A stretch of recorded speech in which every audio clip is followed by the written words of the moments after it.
I call to order the Town of Crewe, Virginia, regular Town Council meeting, March 14, 2016. Would you please join me in the invocation given by James Bradley, pastor of Calvary Free Will Baptist Church, and the Pledge of Allegiance led by E.D. Bishop. Let us pray. Heavenly Father, Lord, we thank you so much for the gathering here tonight. Lord, we ask you, Lord, that your hand and your wisdom will be upon those who make the decisions, Lord, as we try to do what's best for Crewe. Lord, we ask you, Lord, that your blessings would be upon it. And Lord, that you would be given all the honor and the glory for the things that are done throughout this town and throughout all of our lives. Lord, we love you. And it's in your Son's name, Jesus' name we pray. Our Lord, our Savior, and our friend. Amen. Amen. I pledge allegiance to the flag of the United States of America and to the republic for which it stands, one nation, under God, indivisible, with liberty and justice for all. This evening we are going to begin this meeting with a public hearing. The advertisement has been in the paper, and the public hearing is to open for comments to enact an ordinance that adopts and enacts a new code for the town of Crewe, Virginia, provides for the repeal of certain ordinances not included therein, provides a penalty for the violation thereof, provides for the manner of amending such code, and provides when such code and this ordinance shall become effective. To those of you that are in the audience, what this means is that this black manual that we have up here, the code of the town of Crewe, Virginia, has been updated, has been revised, and we are here to hear comments from you, the citizens, on anything that you may say, have to say about it before council votes later on to adopt it. Are there any comments? This is a culmination of what has transpired for many, many years in the way of adopting and changing ordinances for the town. And this is a new official document that will take over from the document that we have been using for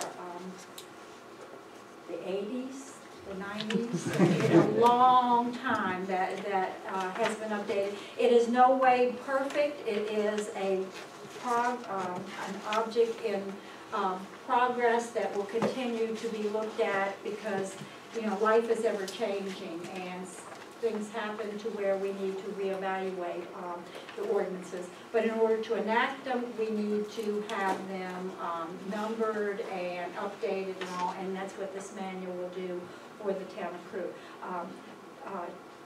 Town attorney?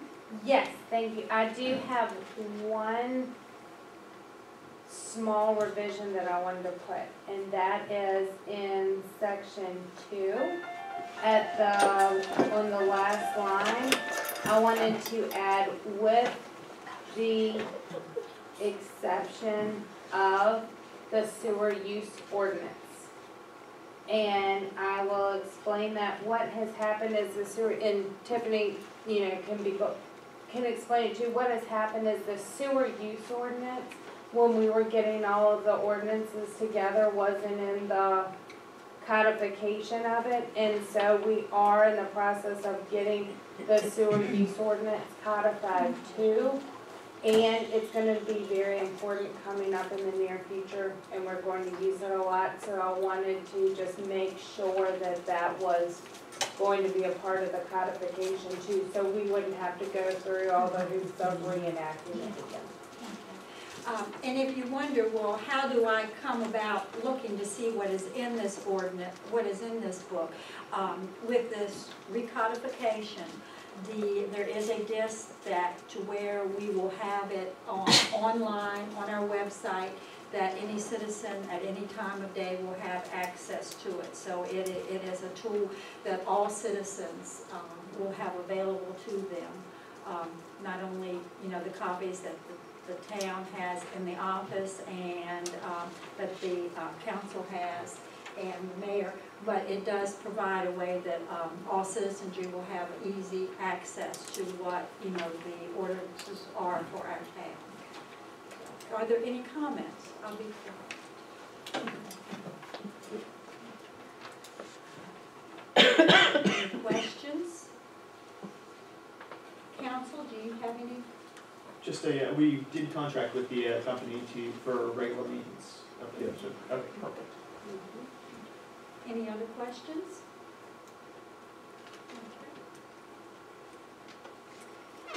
I closed the public hearing on the comments to enact the ordinance. Okay, I now call to order the regular town council meeting, which is March 14th, 2016. Just a brief open comment from me is if you think that this community is lull and sleep and you have not ridden down 460 this evening, the ball field is lit up, the children and the cars and the parents and all, they're all out there for the spring practice and all, and it is a wonderful sight. And I thank all the entities that have worked real hard to get, you know, from the close of last year's tournaments to start, you know, the practices this year. You know, it's a wonderful sight to see so many of the Nottoway parents and children and all having an opportunity to get out there and do something that is just a wonderful activity for all ages. And okay, moving on. Delegation from the public and any other citizens' comments. I open the floor. I gladly recognize. Oh, quiet. Any comments? Okay. Consent calendar. Matters on the consent calendar are considered routine and will be approved by one motion. Any item can be removed from the calendar at the request of the members of council and may be voted on separately. The consent calendar includes the minutes of the regular town council meeting held Monday, February 8, 2016, and the bill sheet. In your packet that you received this weekend, there was an additional bill sheet, and I think it looks to me to be the same copy that our town clerk has handed us prior to the opening of the meeting, but I will read this to you, that it was a total of additions of $15,408.18. The former bill sheet had a total of $140,517.77. So the total one that you all will be approving would be $155,925.95. So do I have any comments from the council? Any questions or concerns? I make a motion we approve the consent calendar with the corrections in the bills. Okay, I have a motion to approve the consent calendar with the additions to the bill sheet. Do I have a second? Second. Okay, it has been moved and seconded. All in favor signify by aye. Any opposed? Okay, so carried. Okay, moving on to the town manager's report. Thank you. We have a presentation tonight, but I wanted to let everybody know we were going to go ahead and have a spring cleanup, and we're coordinating that with the Wednesday that we were going to do specifically Lipscomb Stratton. So the entire town will be done that week, and I just wanted to let it be in the paper and advertised. But I didn't want to forget to let everybody know that we were going to do that. Tonight we have with us our consultant engineers that you've heard me talking about now for quite some time. I believe Mike Wilson, Earl Dickerson. Mike came back in the very beginning of when we first started, which seems like yesterday, but it was a long time ago, and explained what was going to be done. Some of you may remember that presentation, and we are at the end of the project. We may as well say we've basically completed it. The only thing left to do now is a few punch list items. We've got a couple of issues that we're still working on diligently. We're just about at the end of this project. So I asked them to come and talk a little bit about what's taking place, give you some idea of what's happened, and where you don't see a whole lot of what we've done because it's all underground. It's either that or it's sitting at a pump station somewhere, outside of where you would normally see. So it's a lot of money that was spent. The entities that helped us We appreciate everything they did for us. We've got $2 million of the project was grant funds. The rest of it, they'll explain a little bit about the road and where we are today. Having said all that, this is as the mayor said about something earlier, this is a work in progress. There is an ongoing problem with I&I in the town, and this thing will probably never end. It'll be something that we'll always have to be looking into. What we're trying to get to a point now is where we can control it and manage it. The reason we want to eliminate it is because it costs the town money. When we're treating surface water or rainwater, we have to treat it basically the same as we would sewage, and the cost is basically the same. So once we eliminate that and get it out of our system, then, you know, every drop helps. And that's what we're looking for right now. I had mentioned to y'all earlier about the smoke testing and the sump pumps in the basement drains, and everybody's heard that before. The town attorney mentioned the sewer ordinance, and the reason we need to specifically get that straightened out in our town code, because it sets guidelines for this, and it gives us the authority to enforce it, and we've got to enforce it. We can't get anything out, but anything out there that we can eliminate, people that have sump pumps that are connected to sewer drains, and you'd say, well, I don't understand what you mean. Well, some people out there may not understand. They may not even know they've got a sewer septic with a sump pump connected. What we propose to do is door to door and have somebody go in and look at it, not just somebody say, I don't have, my sump pump's not connected. Well, we still need to look at it and verify it. So it's a big contributor. Basement drains, that type of thing. But anyway, enough said from me. Mike, if you want to, I'll turn it over to y'all and explain what you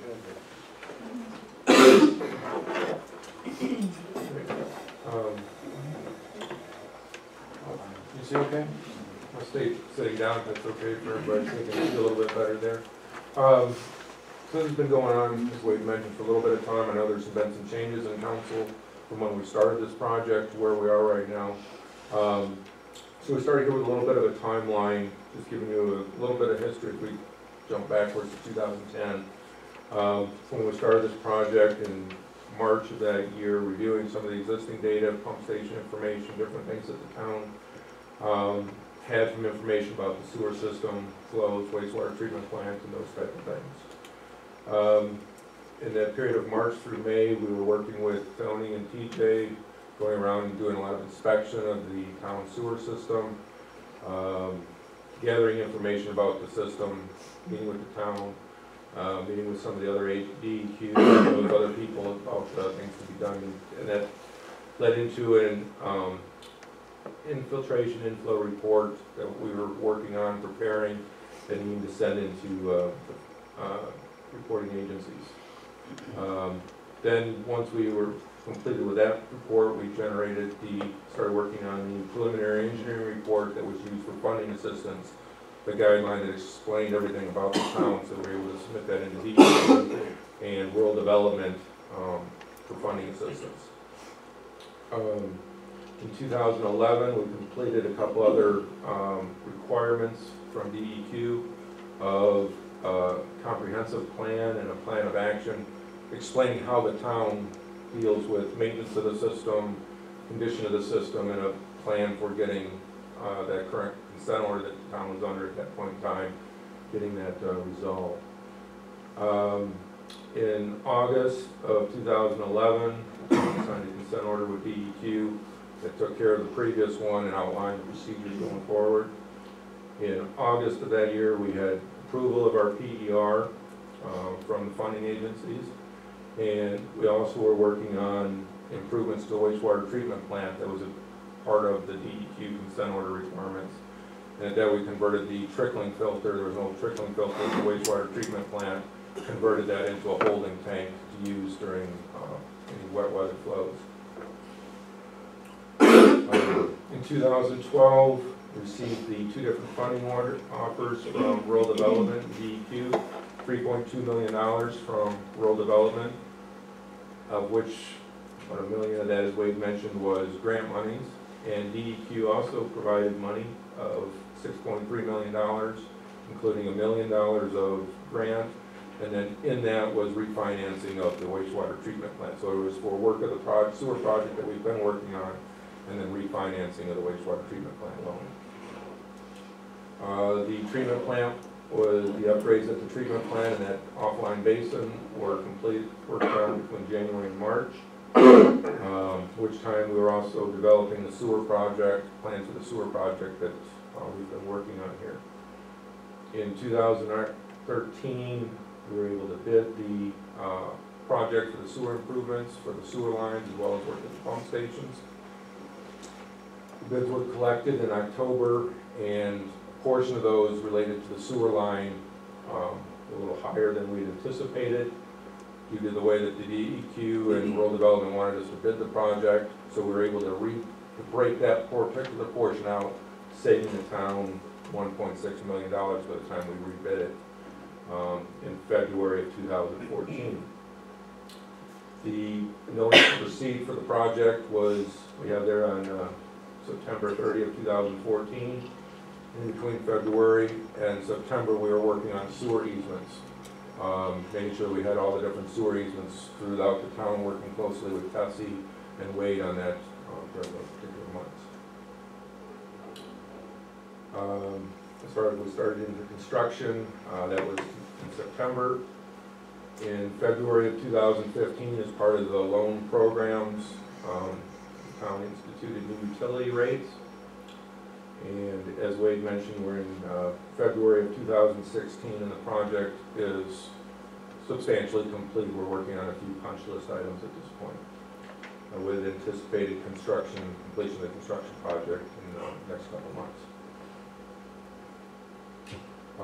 The project funding, when the project was working with rural development and DEQ, a lot of times when they're doing it, they want the utilities to be sufficient on themselves. Sewer projects, refunding sewer, water, doing water. They understood the size and complexity of the project and town, so they were, those two entities act as one unit for repayment of any loan activities. So the projected, based on the projected water and sewer revenues, the 15-16 year, there's about $1.6 million projected of revenue, and the expenses are just a little bit less than that, $1,573,000. So there's a little bit of reserve balance there that would be used for flow meters, and connections and repairs on private property. Our project was dealing with stuff in the public and the street road right-of-ways, and some easements and things like that that dealt with the public portions that we can get to. The, as Wade mentioned, some of the smoke testing or different things that is leaded to of some pumps and things that may be outside of that particular ground. What we have here, this is a couple of before and after photo of the wastewater treatment plant work. Conversion of the 200,000 gallon overflow storage tank. The current project that we're working, one of the contractors is the Tri-State. $3.3 million. We've lined approximately 35,000 feet of sewer, sanitary sewer, rehabilitated approximately 460 laterals, varying conditions as we were through there, different lengths, as we were repairing those with lining material as well as some open cutting and replacing of them. There were 118 manholes where the brick manholes were relined, and it's now a nice concrete smooth surface inside. So we're fixed with that, as well as some rehab up towards the top of it to prevent some infiltration coming in around the tops of the manholes. There are several point repairs of the sewer system that needed to be done to replace some broken and deteriorated portions of the sewer that needed to be done before we could even do the lining. And then we're addressing punch list items right now. These were some of the pipe conditions that we saw before the project started, when we were doing some of our pre-teething. We have infiltration shown there in the upper right as a representative where water was shooting in through a break in the pipe. There's some broken pipe you can see up in the upper right where just some cracks and spiraling going through to, some holes, and large holes in the side of the pipe, even some collapsed pipe at some points in time.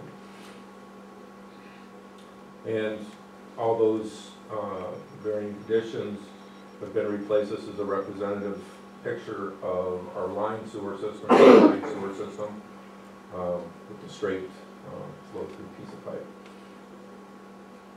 The Division 2 contract with Anderson is about $754,000. They were primarily related to pump station improvements. And some other equipment. We did, at these pump stations, there was station monitoring that went in that allowed for alarms to be notifying the utility department. It also gives, that software that's there gives the town the ability to look online 24 hours a day if they need to look at the sewer station and see what it's running, what it's pumping, and how things are going at the pump stations. There was bypass pumping put in at the pump stations that allowed during emergency conditions, if there's a breakage or something, that they can still be able to pump. The utility department has pumps and they can work that around the force main to make sure that everything can still keep working. And then at the Upper East End pump station, the main one that takes the sanitary sewage and brings it to the other side of town, there was new pumps that were added to that station. There was a 20,000 gallon overflow storage tank added, and then there's a variety of new maintenance equipment from the generators, new generators, the pump stations. There's a sewer jetter used for cleaning the sewer lines, and there was a maintenance truck that was also added to this project. And we're still addressing some of those punch list items in this contract as well. These are a couple photos of the lower left is the new pumps that were being added at the Upper East End pump station.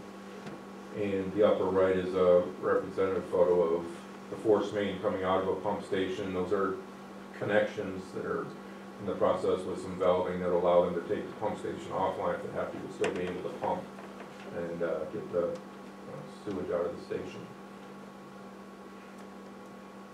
These are some photos of the different pieces of maintenance equipment from the new generator, the similar maintenance truck that the town has, and the sewer jetter. This photo is representative of the work that's been done at the town currently as part of this project, as well as the work done from a lining standpoint previously. All the different lines that you see up there, the green lines, are all the lines that were rehabilitated as part of this project. There's brown ones that are more in the center portion of the project area, the area shown up there, and those were lines that were lined during the previous project. 2004, 2006, when we did the previous lining portion. The yellow dots, it's a little harder to see just trying to get it there so you can see everything there, but all the yellow dots are manholes where there was rehabilitation work. And there's a couple red manholes and a couple blue lines related to work that was new sewer replacement. Now, to our knowledge, all of the lines in the Upper East End have either been lined or are new lines completely. So there's no old sewer lines unless it's a line that we don't know about, and we had found a few of those through this whole process, but everything is as new can be at this point.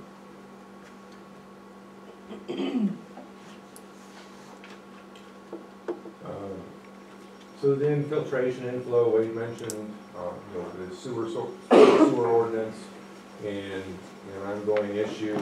So there's sources for the inflow and infiltration. I mean, you have a couple different places for them in the public section, public portion, which is in those street right-of-ways, and maybe in some easements across somebody's property where your sewer mains are, and your manholes are, those are the portions where you can get some, it's broken in those, some of those photos that we showed earlier on those where you're getting some infiltration and flow through those. The manholes that we've rehabbed, I mean, you could be getting water through the bricks and through some of the structural components of those manholes. On the private side of the sewer, which is, you know, the laterals that are going to the houses, those connections, I mean, Wade mentioned a couple during his introduction there of some pumps that could possibly be connected from foundation drains and things like that around homes that connected to the sewers from years ago. That was where you connected everything. You connected everything to the sewer years ago. And now, you know, whether it's city of Lynchburg, big cities to small towns, that's what was done. Now the process for saving costs and everything like that, you want to separate those sewers as much as you can, and that's, you know, a lot of it's gone through great expense to do that. But the sump pumps, roof drains, sometimes there's roof drains that are connected that you get there, and you can also just have some broken pieces of laterals, just like we saw the main line that had some breaks in it, that groundwater, different things to get in. You can have that same type thing happening on the service lateral to the home. For months now, Wade, Mike, and I had wished that we could report to you that there was a big stormwater connection to the sanitary sewer system on the east side. I have looked at every foot of video of these new lines and of the old lines that have been lined, and I have not seen anything any larger than a regular 4-inch diameter house connection to the sewer lines. Now, stormwater line, like from in the street, would typically be 10, 12, 15, 18-inch diameter pipe.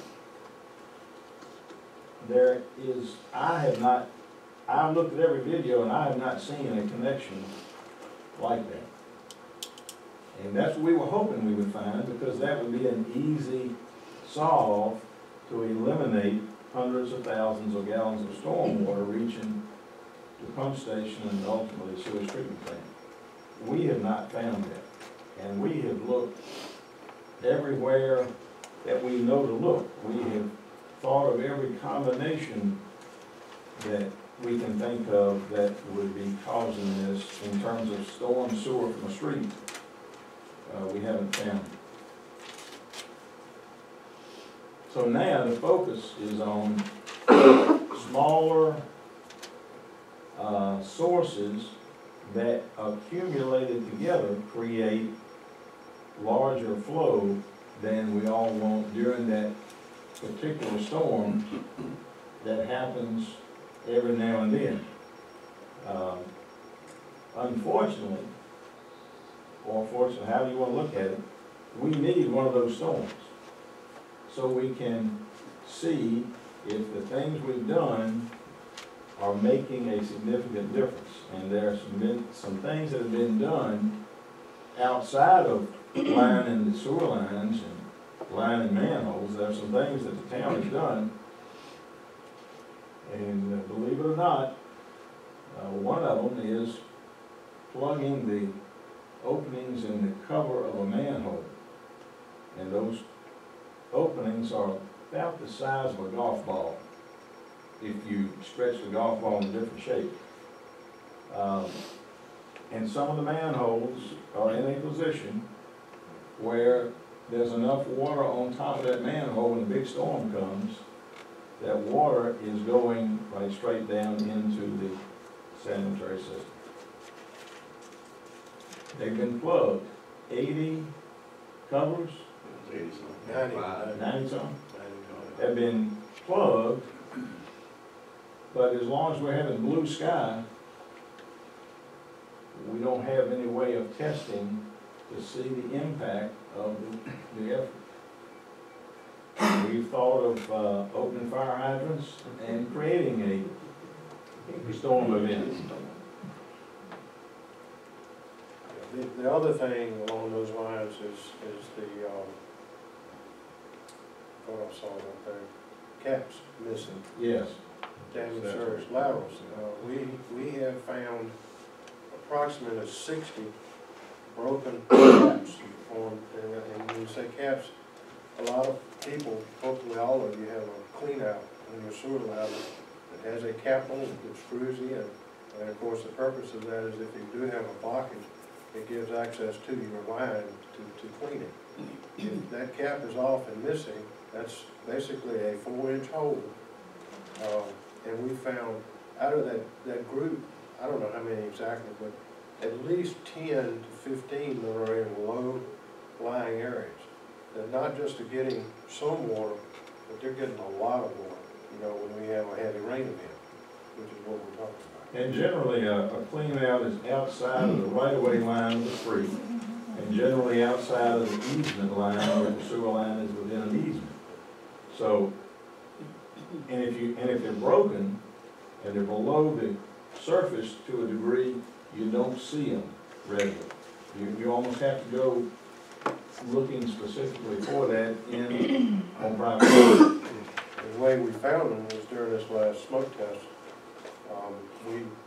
We may have tested a line for 2 blocks or 3 blocks. Block a manhole here and then put your smoke in about 3 blocks away. Well, we narrowed that down to manhole to manhole, and that forced more smoke in there and gave us more results. It pushed it out of the ground in areas where it normally wouldn't, and took some pressure. We found a couple of them, these laterals and these cleanups, they're bad. We were getting a lot of water. We don't know how much water. We could calculate it, and these guys could calculate it to a point and give you an idea, just like the holes in the manhole. You know, we've done some rough estimates on that, and just pour a bucket of water over it. How long does it take to go through 5 gallons over a period of time? There are ways to do that.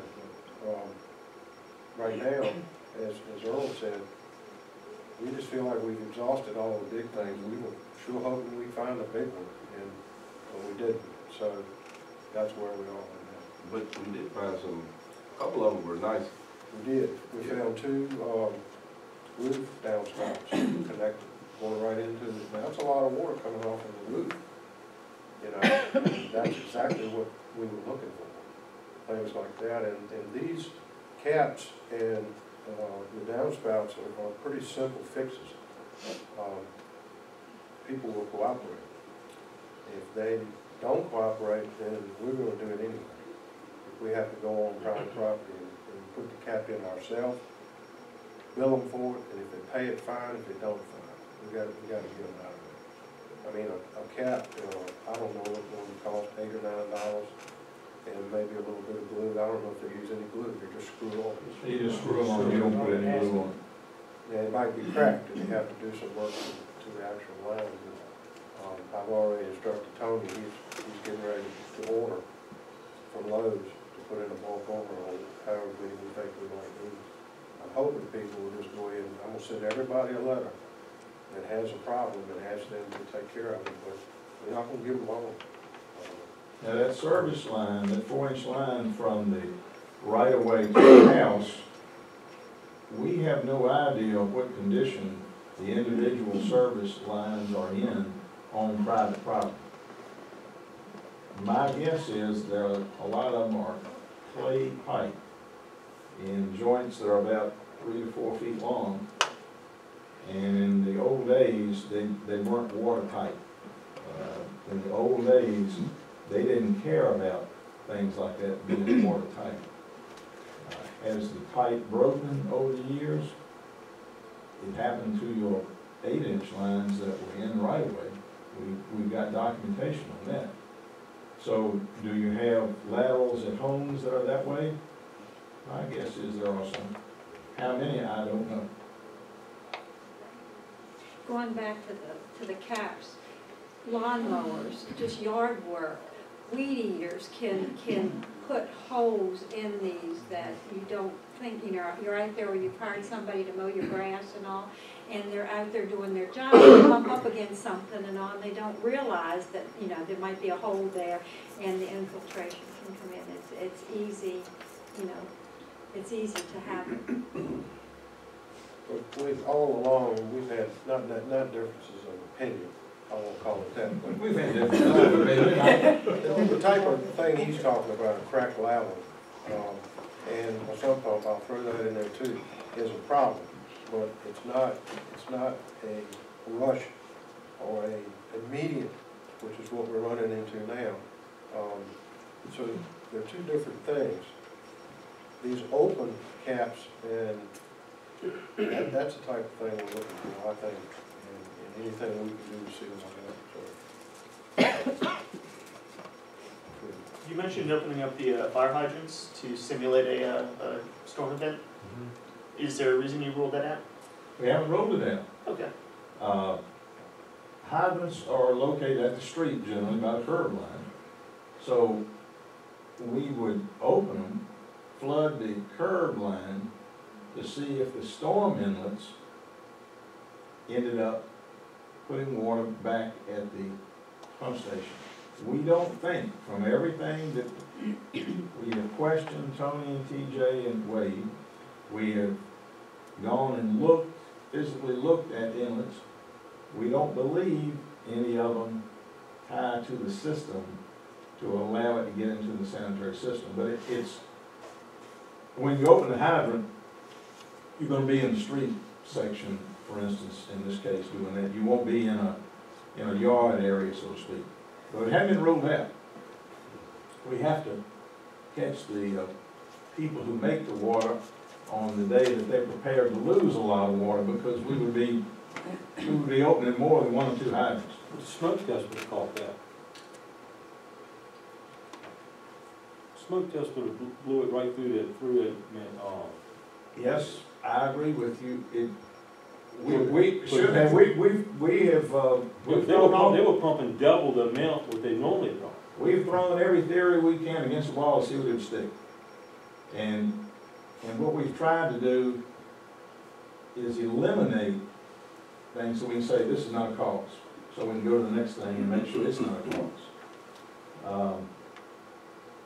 That's why, I hate to say it, we need the big storm event. But we need the big storm event to prove and to disprove. Well, you know, I think you have to go back, for those of us who remember, and probably everybody should, I know Rick does, back when we were having these problems and this whole thing started, a rain event such as a 2.5 inch rain over a 12 to 24 hour period, we would have an overflow. I think we've fixed that problem, because that's not the way it's happening there at all. It's, I wish I could remember the day we had that rain, but you all probably remember, it rained harder than I've ever seen it rain for about 30 minutes. And we had a problem right away, and as soon as the rain was gone and it started settling, it went away. So that tells you, even somebody like from Crewe, Virginia, you know, it's got to rain like heck to get into a wet weather ditch or something that creates enough of a flow to push it down to that pump station that fast, and then it goes away just as fast. And it's overflowing. That's the reason it's going away, but the rain has stopped. And once it reaches a level, within a few hours, it's right back to normal. So that part's different. We've made a lot of headway. And the drainage ways, or the streams that feed water, stormwater down towards the pump station, they've been walked. They've been observed to see if we could find an old random line that is sticking out of the bank that is open, so that when the water level gets up in that creek, it goes right in that connection. Not there. We have not found that. Christmas Eve. That's last spring, I think. There's like September or something, is what we were talking about. Downtown flood. The one you're talking about, I would have bet we were gonna have a problem with it, didn't we? And there were two different types of rains. It was heavy rain, but it was an all-day type of thing. This, like I said, back there where it's breaking out of there, that whole back ditch back there was flooded. It was a pond back there. I've never seen that before. And that's the type of rain that's causing it. So I think we have made a lot of progress, and we're gonna find it. We're just gonna have to dig and keep digging until we do. And we haven't even talked about the rest of it. although a lot of these manholes that we've talked about making these sealing them has been in the west end, we're not ignoring the west end. But from this point of view, we've been strictly east, and east we use Carter Street east. That's the way we split the town, so. Next slide.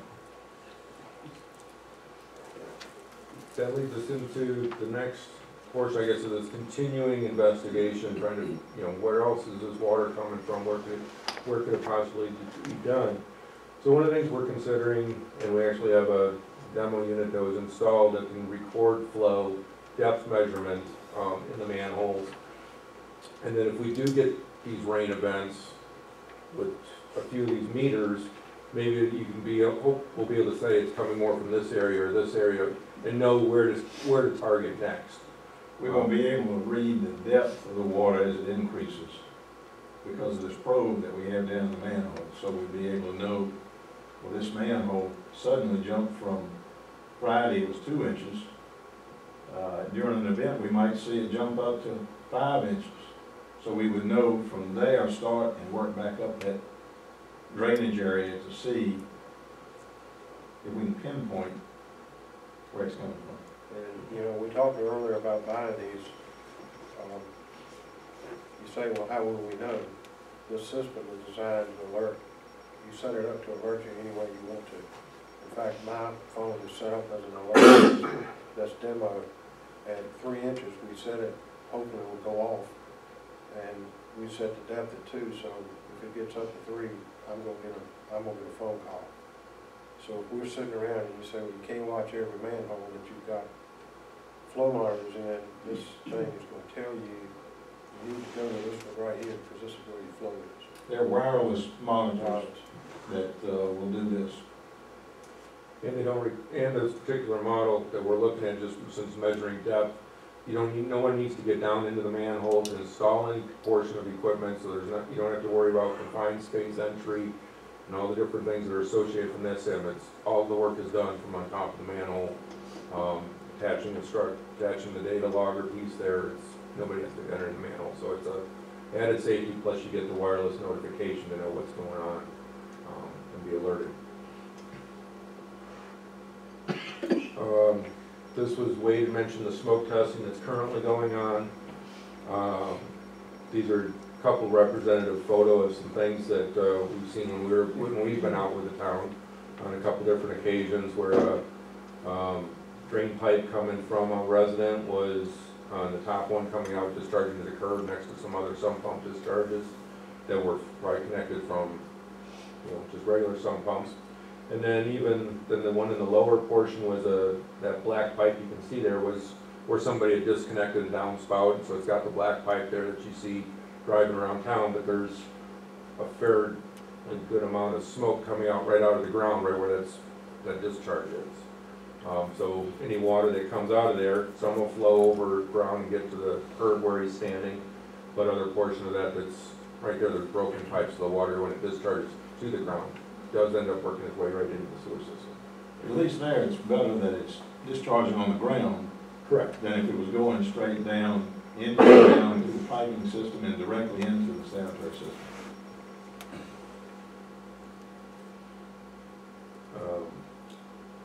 And Wade was touching on this as well. He touched on this about, removal of the ionized sources, written notification to the homeowners, business owners. And then as part of that, it would have in there the date when the inspection occurred, when you want the inspection to be, the repair to be completed by the property owner, and then what the result is if they don't, repair that particular connection.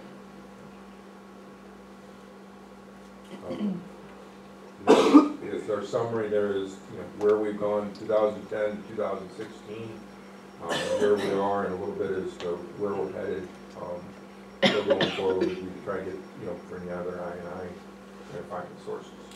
If it makes you feel any better, we're working with the city of Lynchburg right now on similar projects, and they don't know any more about their sewer lateral locations, which ones work, which ones don't, than you all did before we started the project here. now I think Wade and Tony would admit that we know more about the East End sewer system than we did 5 years ago. Every inch. It's sort of out of sight, out of mind, is the way sewer generally works.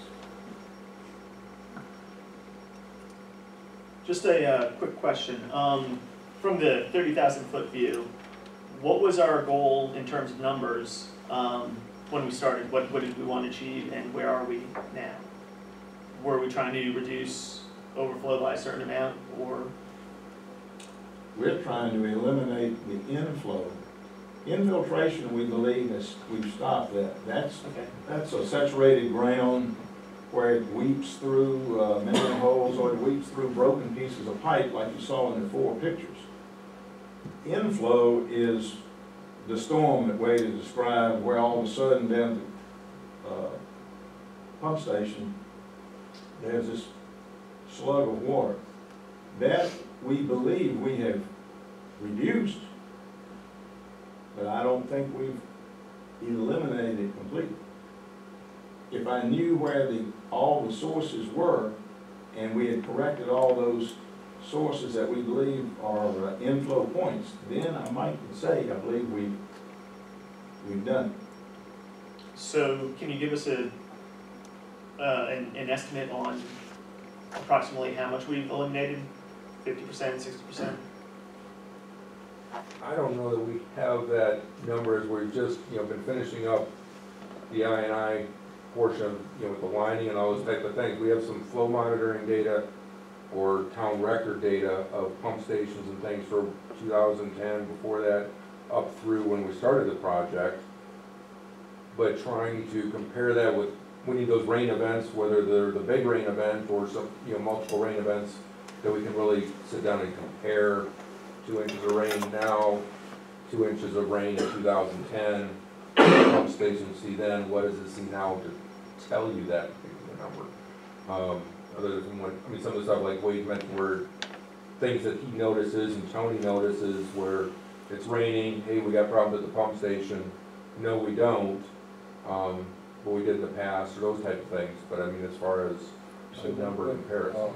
Actually, we could put that information together. It would be quite an undertaking, because right now we have the mission system, which is the electronic system that we put in that monitors flow, pump run times and flow.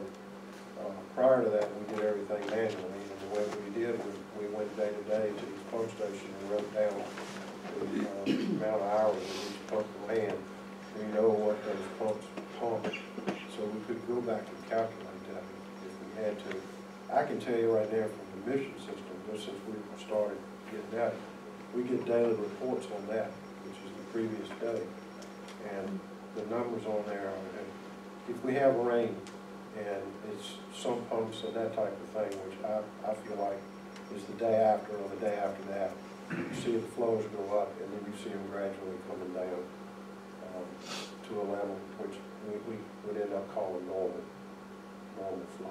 So it's possible to put that information together. We just take quite a bit of time. I guess what I'm just trying to get at is, are you comfortable with the success to this point of the project? Well, we're comfortable that we have sewer lines that are practically new. It's not new pipe, but it's got a new liner that is a 1/4 of an inch wide all the way around the diameter of the pipe. It's a fiberglass resin, and it should last a long time. We've got manholes that have been rehabbed to where they are way better than they were when they were just a brick handmade manhole. Nowadays, everything's precast concrete. So from that standpoint, we have accomplished what we set out to accomplish. Have we eliminated all the sources of inflow?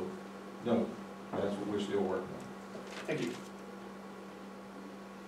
Council, do you have any more questions? When was the last event? Was that what you were talking about last fall? When it was a series of? Yeah, it was an actual overflow. So we had one, and it was that one day. And then we had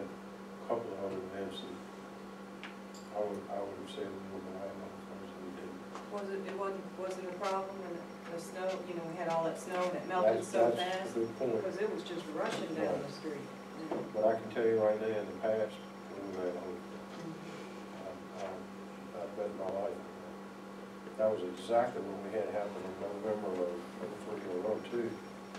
Very, very similar situation, heavy snow and then we actually had rain after the snow and then it quick melt.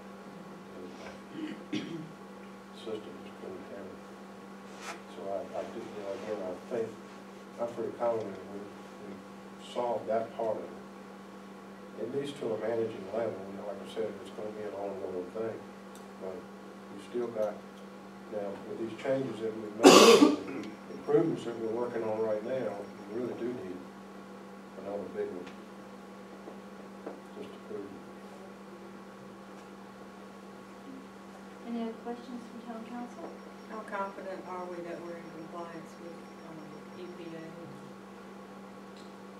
Well, right now, Avoid future litigation? we have done what the project that they funded said that we were gonna do. We've got some punch list items that the contractors are working on to correct. And once they're done, that part of the process will be complete. And that's what DEQ and RD funded. Now, as we find more of these isolated sources that are not within the right of way and not within a sewer easement, we can eliminate each one we find. They are just not as easy to find as lining the pipe where you got broken pipe and fixing manholes. Tessie, do you want to speak about what happens if, we talked about what if people don't comply? Yes, yes, I've got it right here. You all would like for me to say it now? I'll be glad to. Okay, great.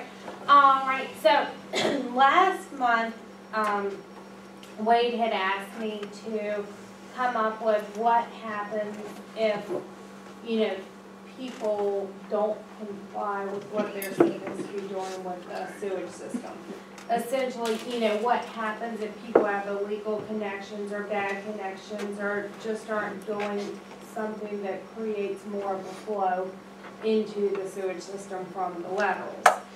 And so the answer to that, the town of Crewe had passed sometime a fair while back the sewer use ordinance. And what the sewer use ordinance does is it sets forth several different conditions and obligations on a homeowner or a user of the town of Crewe sewage system. And so those obligations are, general obligations not to, essentially, long story short, not to create problems. And there's several different weapons that the town of Crewe would have to be able to stop those problems once they are discovered, if in fact those problems are created by a user. And the first weapon that the town of Crewe would have, and just to back up a little bit to kind of link into the presentation too, there's always the requirement, except in very certain instances, of the notice to the user and then, giving them time to correct it before harsher penalties are taken. But there is the option that the town of Crewe may suspend the wastewater treatment service and or the user permit when such suspension is necessary, in the opinion of Crewe, in order to stop an actual or threatened discharge which presents or may present an imminent or substantial endangerment to the health or welfare of humans, to the environment, or causes interference to the treatment facilities, or causes the town of Crewe to violate any condition of its BPDES permit.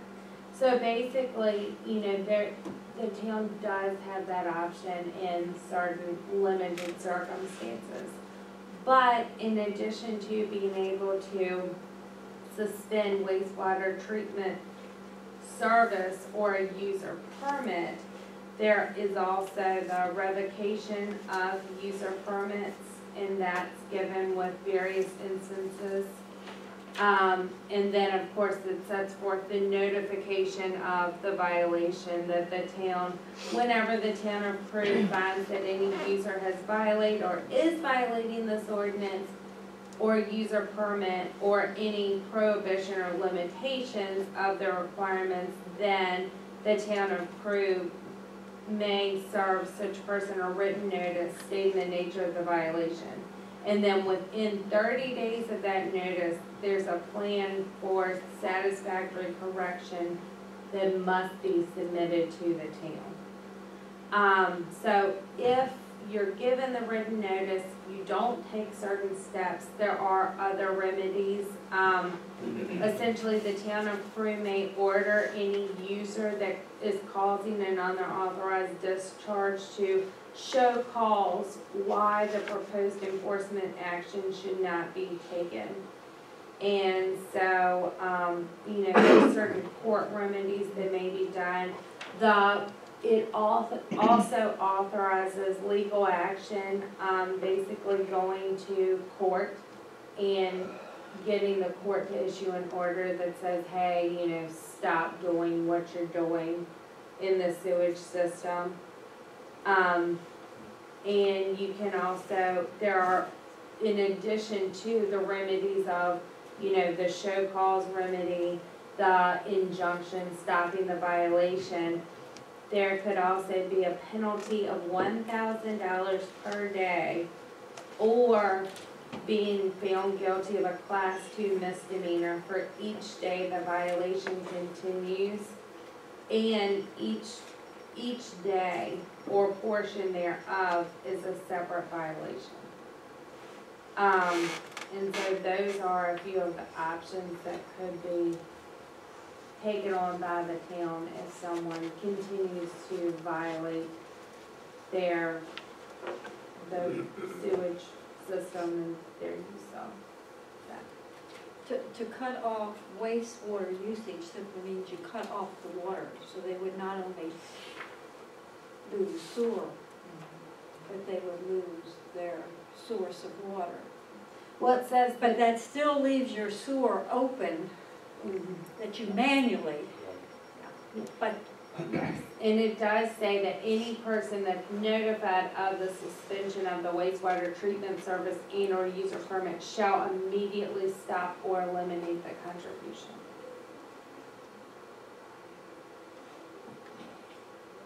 And then it says, in the event that of a failure of the person to comply voluntarily with the suspension order, the town of Crewe shall take such steps as deemed necessary, including the immediate severance of the sewer connection and or seeking legal or equitable relief.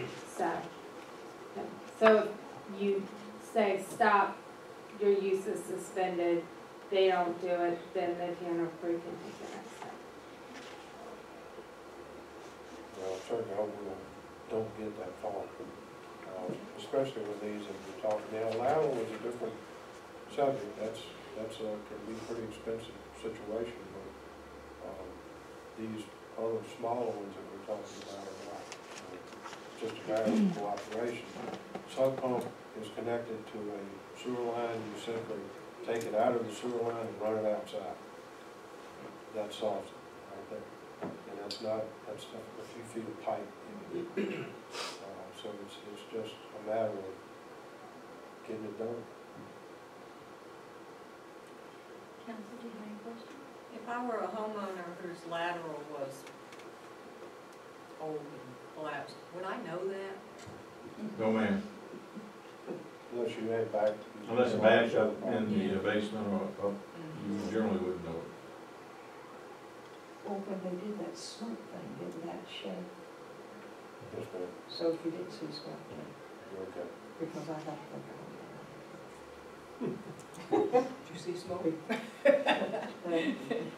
yeah. There's some areas that we know of, and we've smoked them enough to know.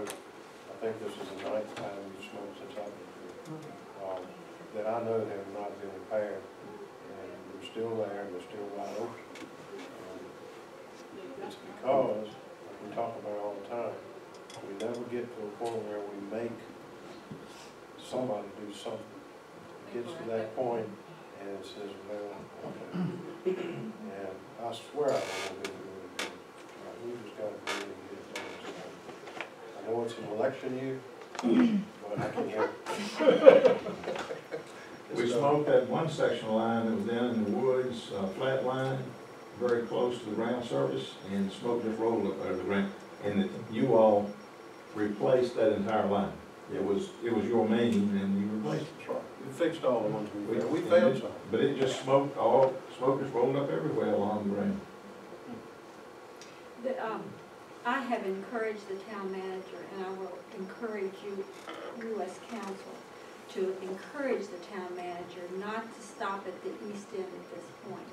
That when they're finished the east end, to continue to the west end. I know we're not replacing west end sewer or refurbishing at this point, but I think we need to know where all the I mean, if I've got something at my house that is wrong, I need to know it now and not just have half the town held accountable. We all the way across town need to have this done at one time. You're exactly right. Yeah. That's in your plan. Yes, it is, and I think we're good with that if we can resolve this problem that we've got right now, because, as I said, we need to get it to where we can manage the problem, which means we don't have any overflows. This is called like it is. Yeah, we still have problems, and we're still treating eye and eye, and we need to stop them because of the reasons I mentioned earlier. So you continue on, and I think we've already started to reserve money to replace for line lines in the west end. If we don't do it 1,000 feet a year, and we work out something with the tri-state utilities or some of the lining, we don't necessarily have to have the engineers involved in that. We just say we want you to line from here to here. And come back next year and we'll find another line that we feel like through our investigation, and we've got a camera, we can do the same thing these folks have been doing. This is the next worst line, so next year we'll do that one. And eventually we'll get them all, and hopefully we won't have to repeat the process for a long, long time. That's the goal, that's my goal. It's a maintenance responsibility, is what it amounts to for you all. Any more questions? Okay, town manager, do you have any other comments? Moving on to town attorney's report. Thank you. That was the bulk of my report. Other than that, just doing the things I'm doing, derelict buildings, and an update on that. Wade had asked me today about an update specifically on the dealer property. I called Jim Elliott's office this afternoon and talked to one of his assistants there. She couldn't locate the file when I was on the phone with her, and so she's going to be looking into that and giving me a call back in the next few days. So as soon as I get that answer, I'll give you all an update. And just as a little bit of backstory, what am I updating everyone on? Well, the George Beeler property is, up for the tax sale, and that's a way that the town can, number one, cover some of its costs, but then also, it would change hands into different ownership, and so the town would be tracking that. I'm going to be giving an update on that, and then also the other derelict property that is in town as well. I've been working on that. That has an IRS lien on it, and so I have sent a letter to the IRS to ask them to release the lien, at least to the extent of the building that's on there, so the town can tear that down. There was another question that was posed to me that I'm trying to find an answer on. I haven't been able to get in touch with my sources yet, but I'm working on that too, whether we can get a waiver of specific expenses that are included in the estimates that we've received. Is that the one up here on West Carolina? Oh, East Carolina, I mean, East Carolina. There's two bids on that, to take that down. And they're fairly close to each other. But Will Berry told me that if we can possibly get one of the fees, it will save us about $13,000, so. No success yet. I doubt we'll get it, but we can try. 4 or 5 months. Could we have an update next month on each of the, I guess it was 5 properties we originally started with? And just can we make that a standard request for each month, an update on all 5? That's Even fine. if it's just no report on that? Sure.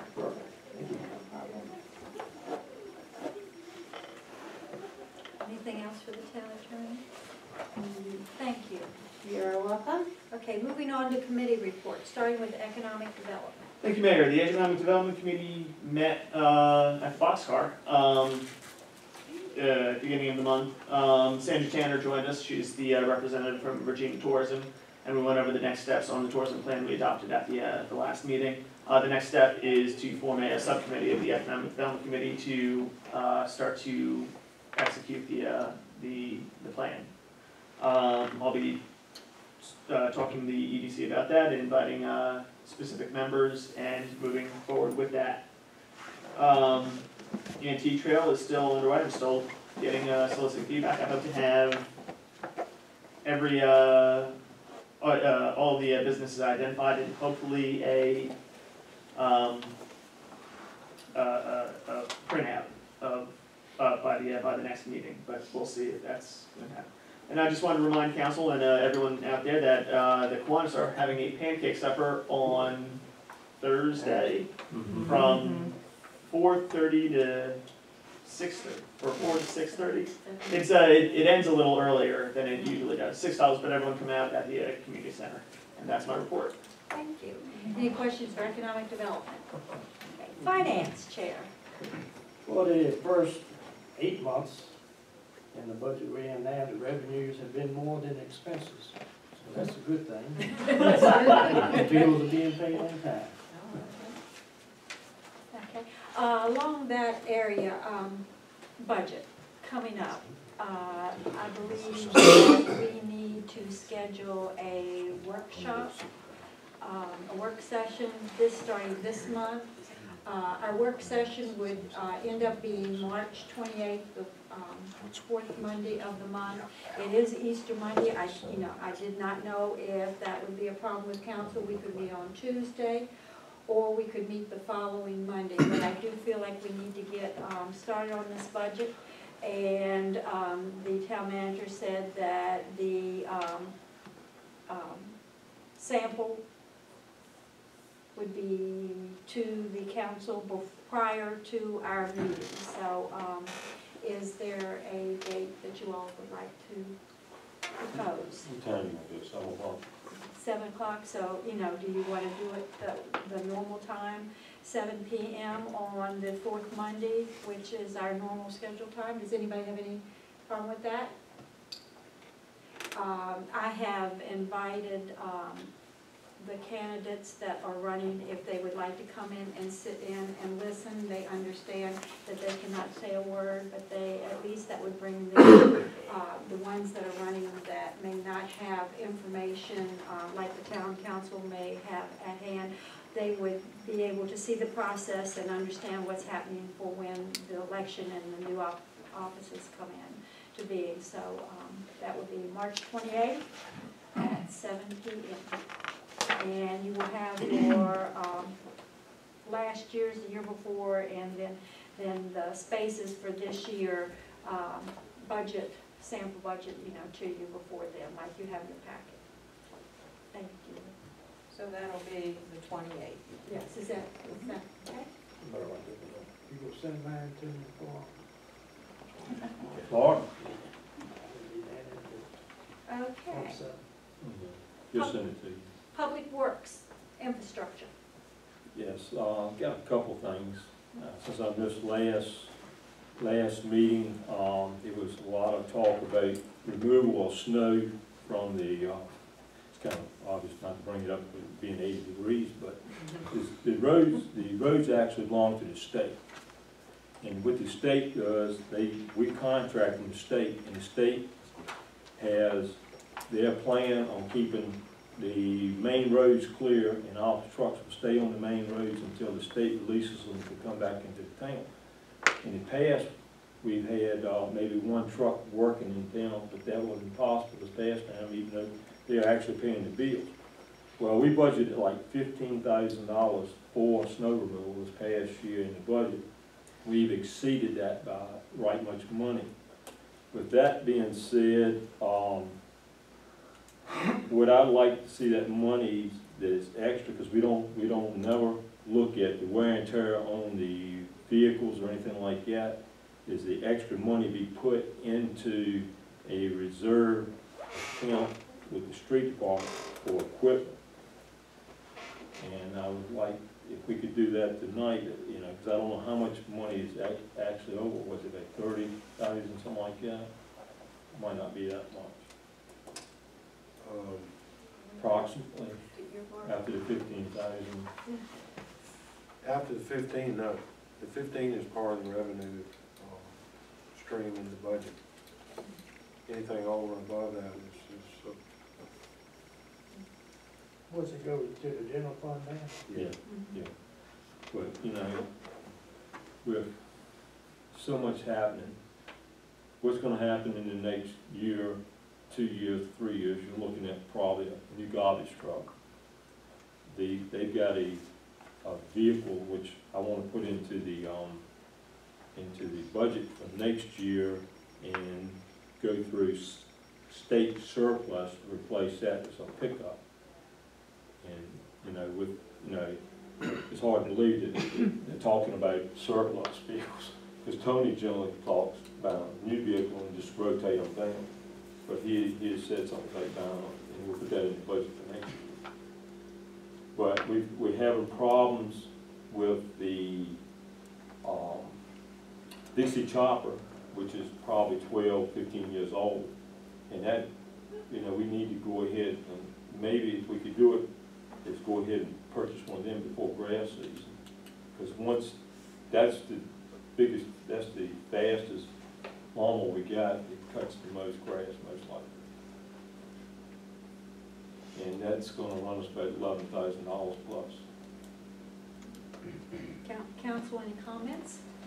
I know in our comprehensive plan, we have a goal for establishing the status of each vehicle and a rotation for our fleet, so we can better budget and prepare for. So I'd like to see that done before we start allotting money towards, so we have a better pulse of what it is we need to spend our money on before we start spending our money.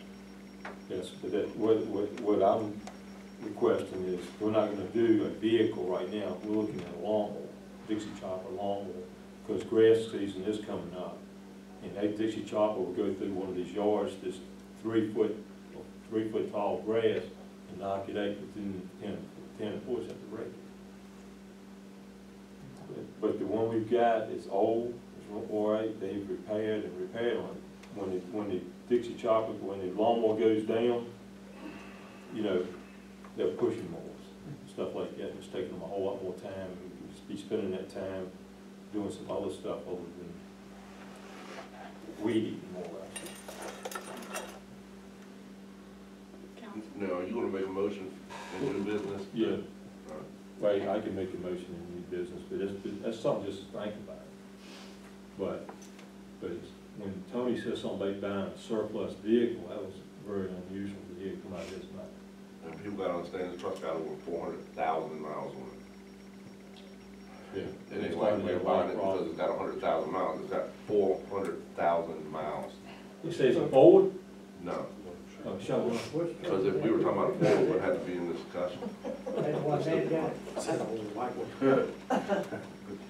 While we're on town equipment, what is the status on the leaf machine that's been sitting in the old fires, new leaf machine? we've used. I mean, what's the status on it? Is it being used for anything? We used it this year. We still got the other one rolled. We got both of them, but that one we used too. Somebody was asking me about that, said they hadn't seen it out on the whole town, and I said, well, I don't know. It's been out. But we take the leaf machine off at a certain Yeah. point of, Right month. now. You know, the leaf machine doesn't go out because you have to hook We do the shredder, the chipper shredder for the brush that comes off the trees and the bushes and all that, I think what they aren't run together, they have to run one or the other.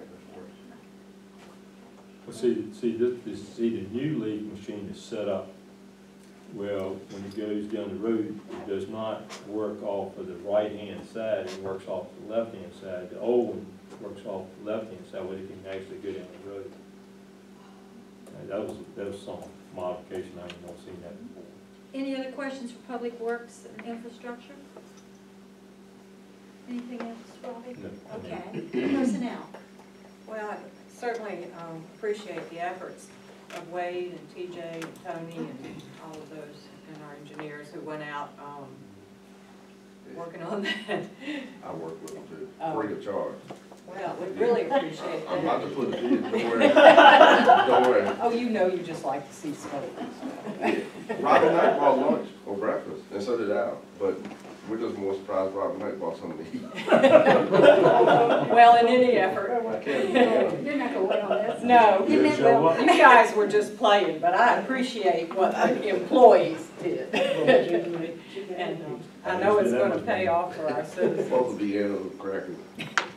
I also am pleased in some way to report, I mean, it's been reported previously, we lost an officer from our police department who took another job. I want to reiterate that it's not because our employees are unhappy here, but when money calls and family situations too.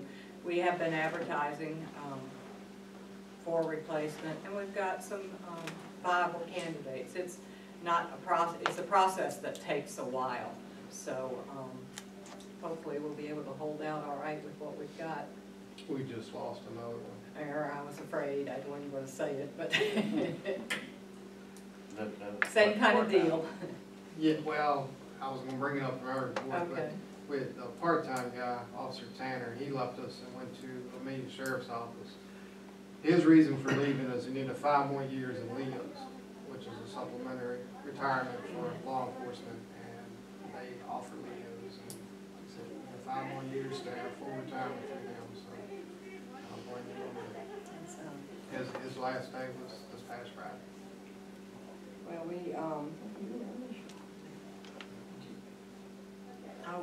I met with the chief, I don't know, last week, and I'm encouraged that we have viable candidates, because sometimes you advertise for positions and things are not, you don't get many applicants, and, I don't think we'll be hiring anybody tomorrow, but at least we have people to consider, good ones. Any questions for the personnel? Yeah. Public safety. Yeah, a couple items. The fire hydrant on the corner of 4th Street and East Virginia Avenue, a couple of citizens were asking, is that fire hydrant going to be replaced that was mutilated by a tractor trailer allegedly? Yes. Having a date that's not going to be replaced? Get you one. Huh? I can get you one, but no. And the other one is on the 100 block of West Tennessee Avenue that has been, according to a couple of the neighbors around, has been leaking down their storm drain or down there consistently for the last probably year. Where at? Somebody up at the community center, Yeah. they tell me that's ground. It's just groundwater, that's rainwater.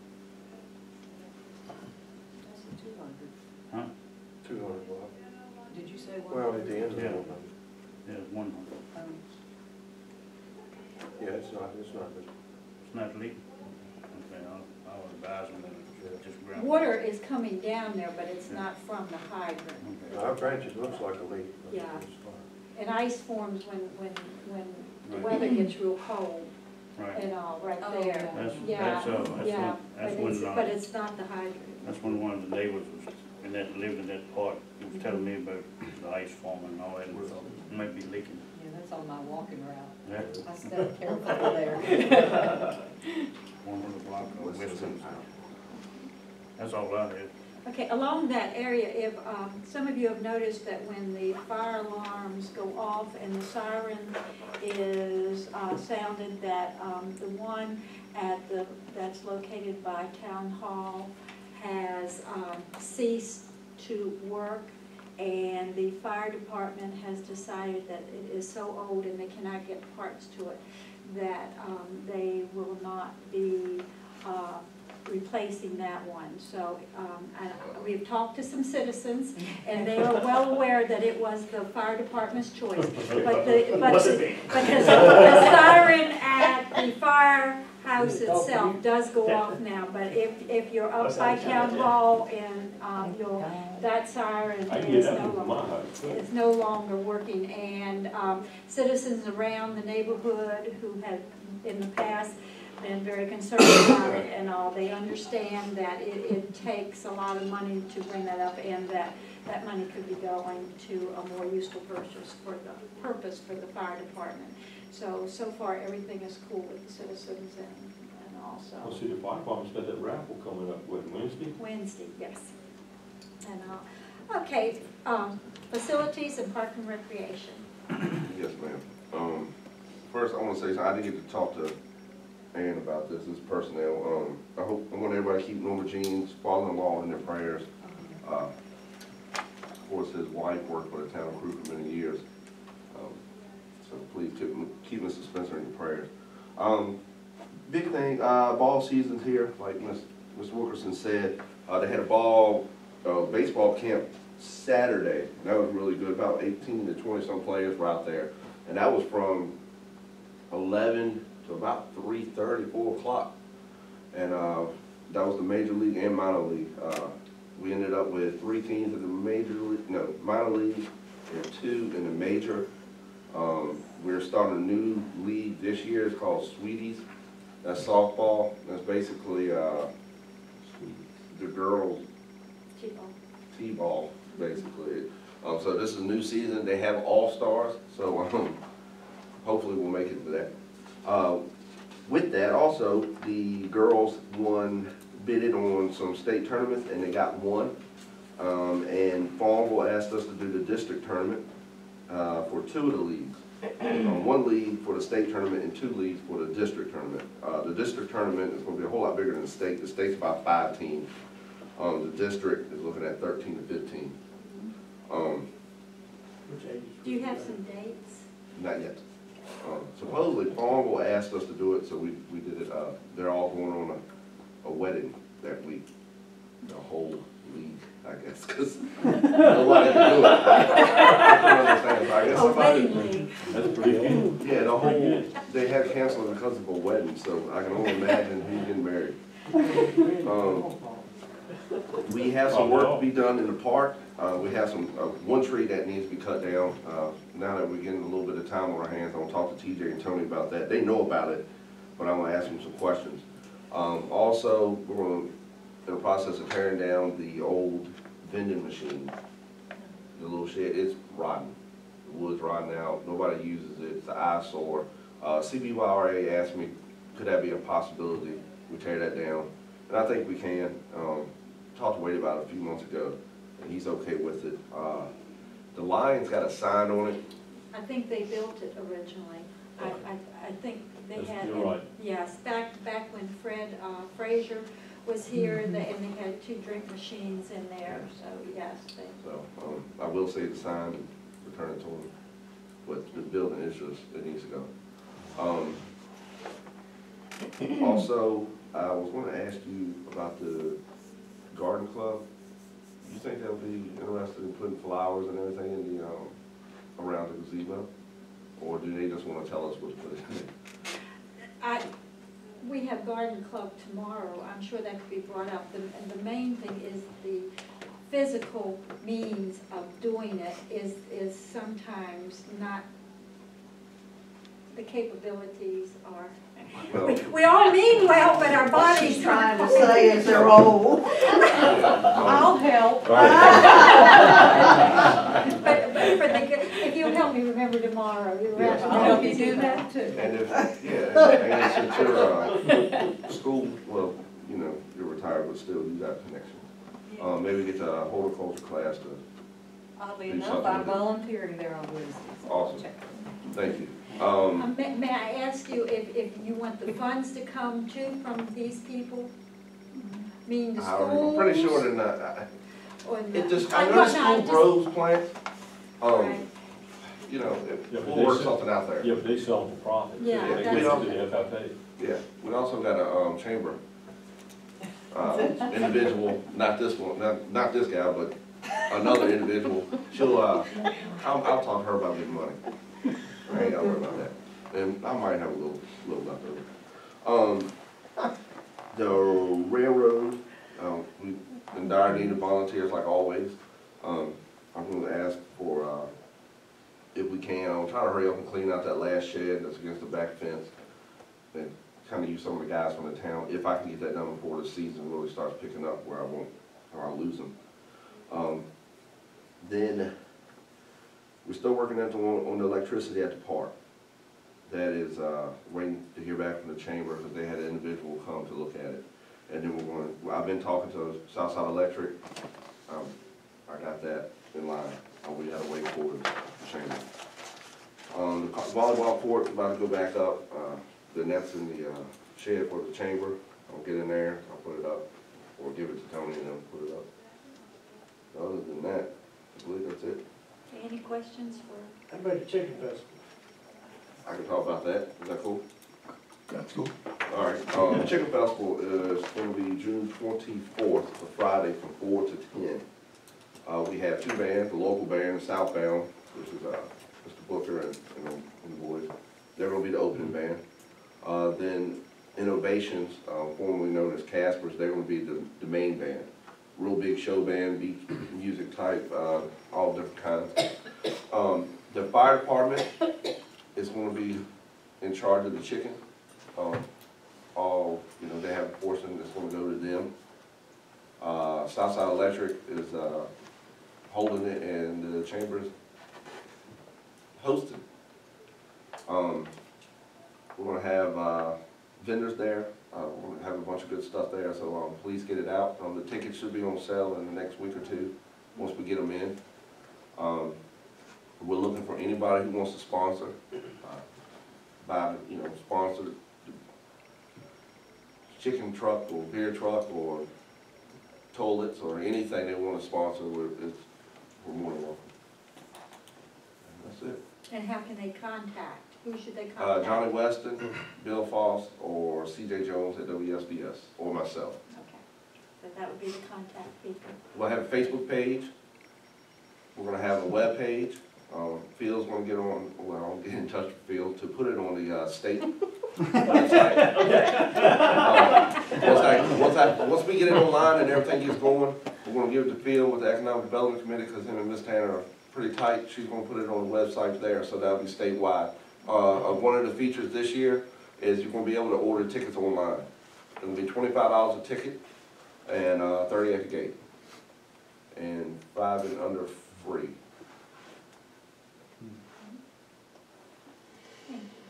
Any other questions? Thank you very much. I wanted to mention that I think the bridge over the park is very attractive. And I try not to run off the road going down, but look over there. That's another thing, that's phase one, as we call it. I don't know how many phases it is, but it's a lot of them. Phase one is get the bridge up. We know that. Phase two is to get the, we have,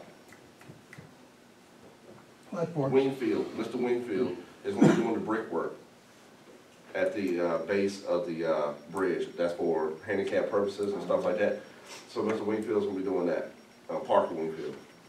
And then we're going to be planting That's phase 2. Phase 3 is when we planting grass, like oriental grass, you know, maybe the women can look at that too. I don't, you know, something just to hide the erosion, and make it look decent.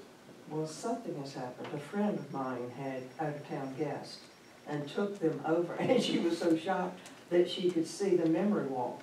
You Yes. know, it was covered over with dirt for so long. That's another And she thing. said, it's clear, somebody's cleared it. Yeah, we stopped a lot of the erosion with the riprap, which we are getting more. Once JR thought, they donated all the riprap. The town employees, I want to thank them because they helped put it in there by hand, individual rock by rock, because you just can't go out there and dump it. So they did a lot, and we're getting more, and we're going to extend it, and we're working. Well, that's quite lovely, and Thank you. I thank you for all the efforts. The town guys helped a lot too. The police department helped, you know, with the Christmas lights, you know, keeping an eye on it and stuff like that. I was eating dinner one morning, like 3 o'clock, they came to stop me. I was in the park at that one. And they must have doing a Crewe on Thursday night. Eat dinner, 3 3 o'clock in the morning. I was working 3rd shift. That's when I was See on how first they shift. picked their. and you had to park by yourself. He walked up on me. No, a policeman was there too. He rode by and walked up on me. Anything else for the Parks and Recreation? Okay, moving on, community development. Yeah. As I've mentioned numerous times, how well organized the group is that is presenting the Lipscomb Stratton. And we will be meeting this Thursday at 10 o'clock right here. If anybody wants to come, the public can come and see. But that's not to say through this whole project that there haven't been challenges. But immediately they stop, and some with the lawyer trying to get the easements and things, back up. It's a timeline, and anybody in construction knows how that works.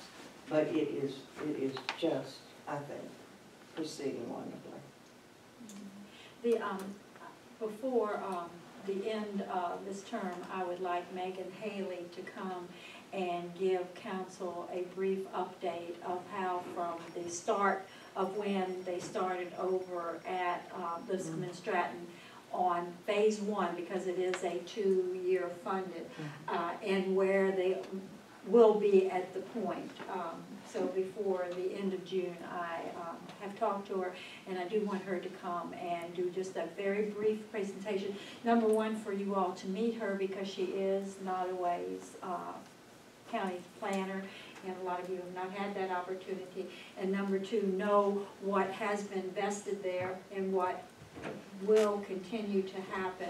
And our town attorney has worked real diligently with them to get right-of-ways, because the second portion, which part of us won't be here for, is part of the infrastructure, and that is just a big plus for not only Lipscomb and Stratton, but all the area around there, and really the whole town, because we will be improving one part of the town, and that improves all of us in a way.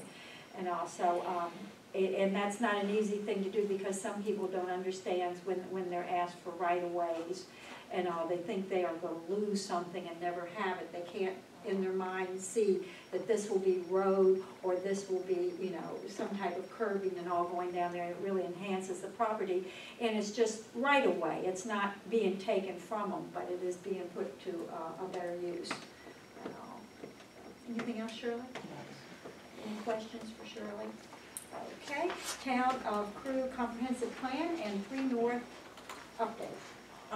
I attended the meeting with 3 North a couple of weeks ago. The police department had a lot of suggestions. I was very impressed with the 3 North representatives. They're very knowledgeable about what's needed for law enforcement and for citizens to have a viable police department that they feel comfortable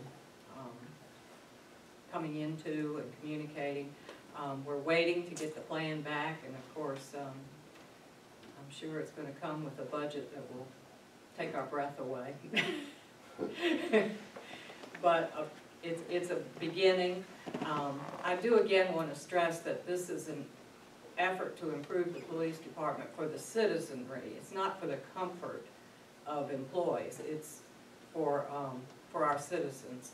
And there should be opportunity as well to improve things on the town hall side, because we're all squeezed together right now. So if there can be some expansion one way or another, it should make things better for all of us. Something else that I'd like to remind council, I'm sure you study it on a daily basis, but before we start the budget process, you might want to review the comprehensive plan and the goals that we've put in there. Everything that we talk about is there, I think.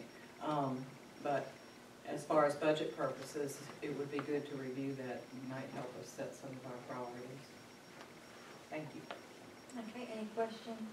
I do study it on a daily basis. Huh? I do study it on a daily I'm basis. sure you do, Phil. We know that.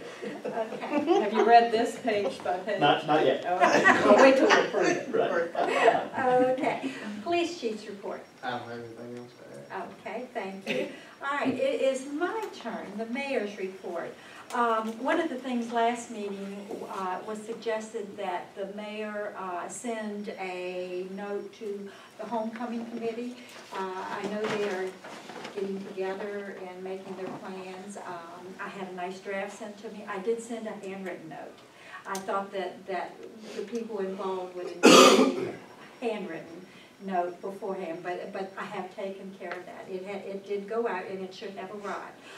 One of the other things was for me to do a draft for Norfolk and Southern, and I emailed Steve, and you hadn't gotten any further on the situation, and that was what part of my letter was to be about. So I still have that yet to do. So I did not want you to think that I had forgotten it. It is on my list. Thinking back, and we haven't seen them in person for a while, but the group from Lynchburg, HDLA, the landscaping people who Harvey Design landscaping architects. I was getting a little concerned. They really pushed me to get those pictures for the town, and I mean, I was working, and Mr. Spencer helped me and all, but we hadn't heard anything back for a while. The last communication that was that they were going to get with VDOT. They didn't have any problems with VDOT. They knew that was going to be moved along very quickly, and I think that was like the 1st of November.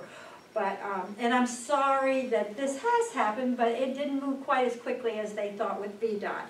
And I got a message back last week from them, and it said that I asked them that with the meeting coming up this week, I was wanting any updates, and this is what I got as a response. Claire and I spoke to several folks at VDOT yesterday.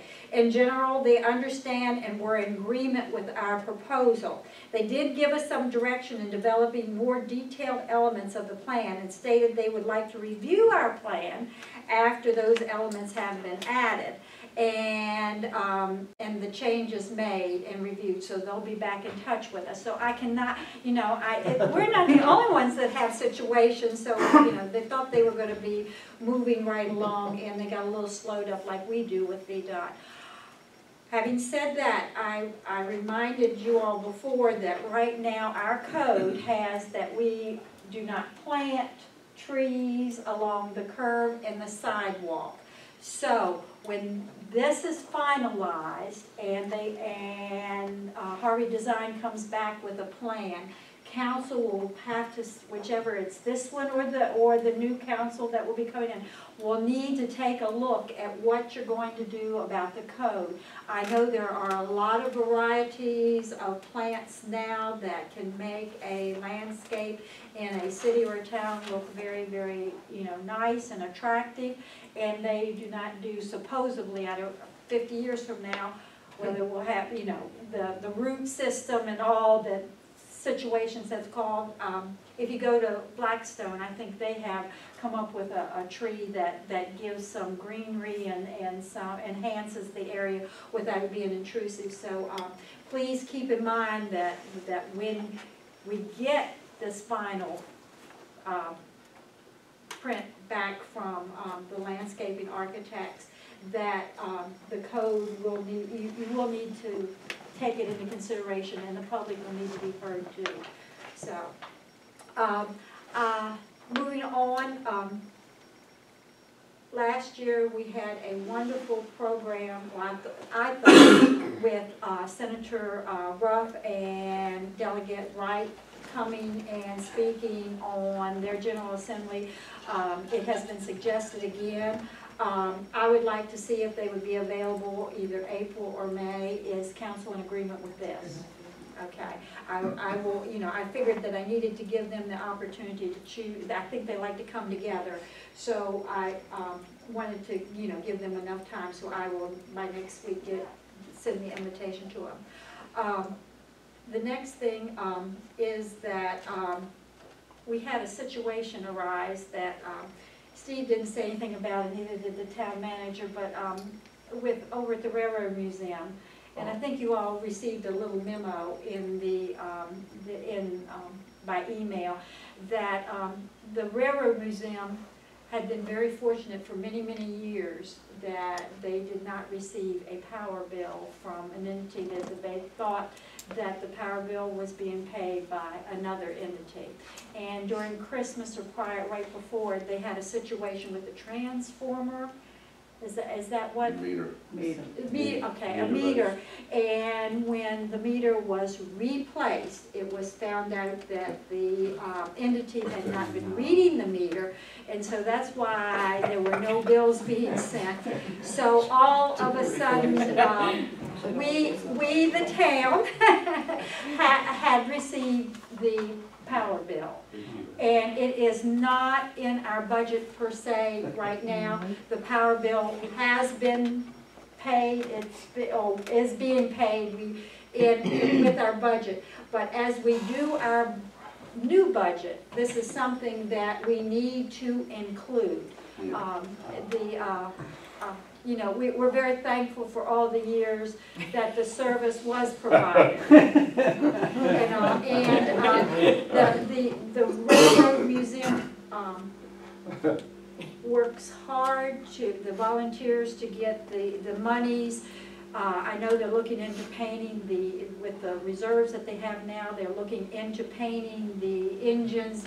Nancy's sitting here, and that I can just, if she had to have a sign over her head, that would be the sign. Those cars need to be painted, because I have heard her month after month remind them and all. But they have funds, hopefully, that will, get done. They also have become a 501(c) fund where they can take donations and all. But as for a monthly power bill, that's something that the council will need to consider when we have the next budget. But the power did not go off at the Railroad Museum, even though it was sort of panicky, wasn't it, Steve? We got our earful. But I want you to be aware that we have taken that on right now. I failed to mention, once at this meeting, we'll start working with them to improve the electricity. Yes. Certain temperatures, nobody's been paying it, so they feel like, whatever. Now we gotta, so we're gonna do some energy efficient stuff. But we're gonna fix it. Yeah. We'll get it right. I want to mention something since we're talking about our museum. I volunteer on Thursdays, and I do not think the town appreciates having this available to us.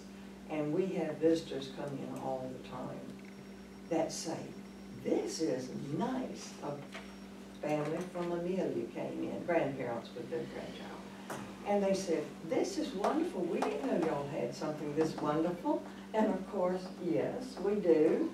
And so in the tourism thing, and anytime you can, it is amazing what a wonderful place it is. And they're working on it. We just joined the chamber, and that's great advertisement. Exactly. So they're working on it. We're working on it. Exactly. Well, it needs to be. And luckily, we got Ms. Tanner working with us, so it's going to be improved. It's good. Yeah, that's good.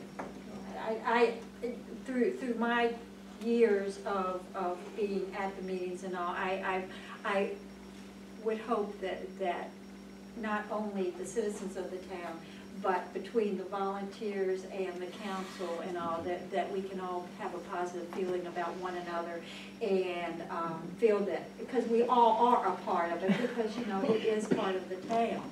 And everybody be appreciative of all that are participating, whether it is the employees that are over there cutting the grass and our town taxes are paying, you know, their salaries and all, because it's not the prisoners for the most part that are over there cutting the grass. It is our town employees all the way, you know, to the trash pickup and all.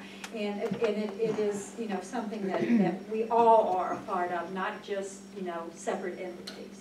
Now, do you all have any questions for me? No?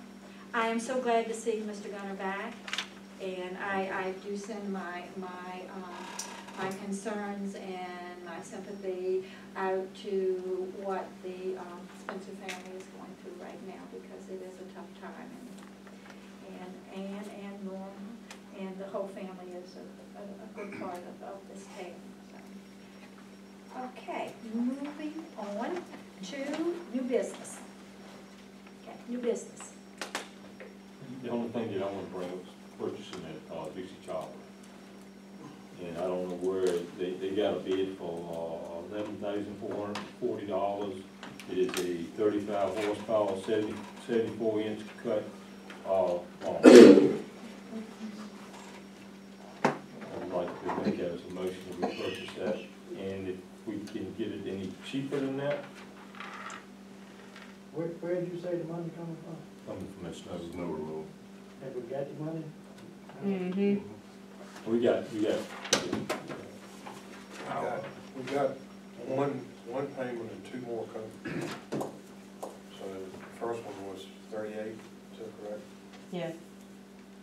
And the 15 that's in the budget You subtract that from that. stays in the budget. Stays in. The money for 3 North and the money for the flow meters, did we find out where that's coming from? Then I'd ask that we hold off until we have a better. No, I wouldn't do it for that. I mean, we need that loan before the season starts.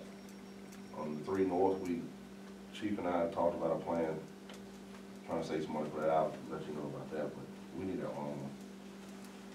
We do need that loan. So I'll second that motion. Okay, there is a motion, it has been moved and seconded that the town purchase a Dixie chopper for the cost of $11,440 unless it can be purchased cheaper. And the money to pay for this come out of the snow removal funds. All those in favor signify by aye. Aye. Any opposed, like sign? Other new business. I do have a piece of new business, Mayor. Speaking about the new light bill and energy efficiency, because budget season's coming up and we're starting to look at the budget next week, in 2 weeks.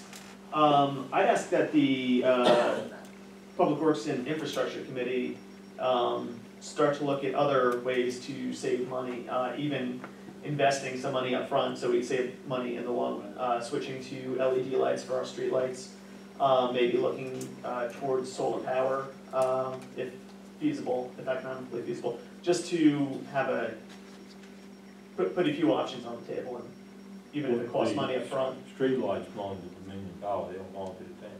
But we still pay for. Yeah, we're gonna pay a monthly rate regardless whether it's how much current that light is using or LED light. Okay, We so pay play a a flat rate. flat rate. Interesting, okay. Would they give us a break on the flat rate if it's?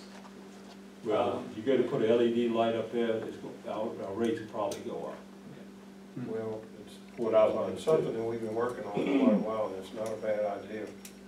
I would think that they probably are looking into the same thing, and we've been talking about upgrading our lighting system, and we just haven't found the right people to push the right buttons. So if we could get them to come in and do something about our lighting, perhaps they've already got on board to do something like that. Okay. Well, see, I talked to the lady in Farmville, and that's not in their program as we speak.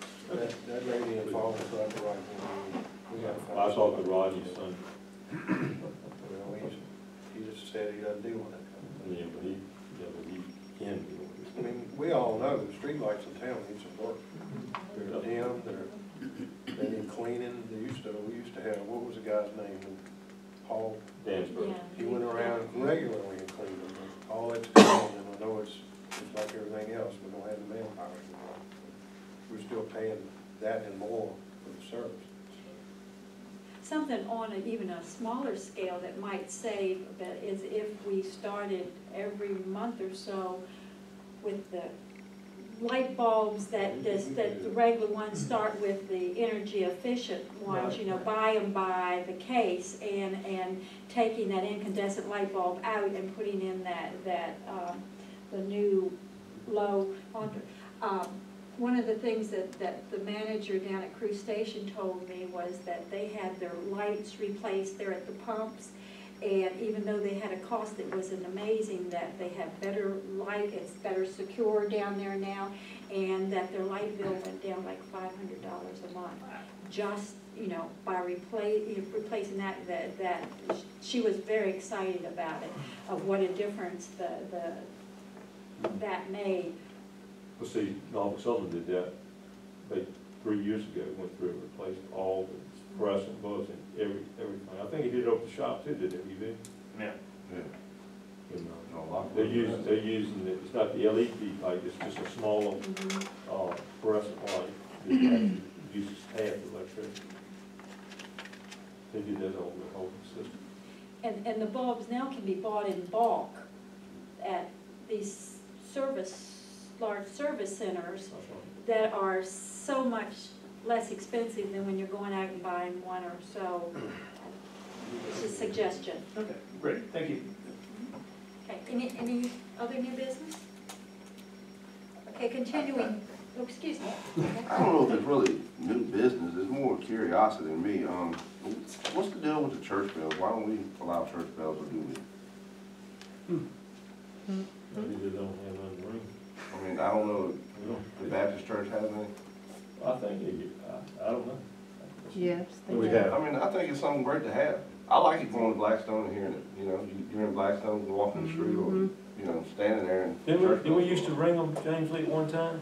Yeah. You used to ring them at 12 noon every day? Yeah, we did, and there's some mechanical issues there, but there was also another issue that town council dealt with a few years ago. Yeah, if some of you will recall that we had a church that located out between Carter Street and we're in the old 7-Eleven building, okay, where A&J Produce, and they literally wanted to pipe their music out. If they were not playing out there in the parking lot, they wanted to turn their speakers out there. And because it's right there at that intersection and 460 and all, there was a question about safety because you couldn't hear emergencies, vehicles and all out there. They came to council about it, and you know, we turned it down at that time. So we got rid of all church bells. No, there were no church bells, no. That was, a church came to us wanting to have, and I remember Perks, when I walked in there the one day, it was like they couldn't hardly function in there. No, it had nothing to do, there were no bells. The easiest way to explain it, Steve, is there's no ordinance one way or the other about church bells. But what this fell into was a noise ordinance. When somebody produces a sound, if you will, that emanates throughout the town, by the noise ordinance, it's not legal.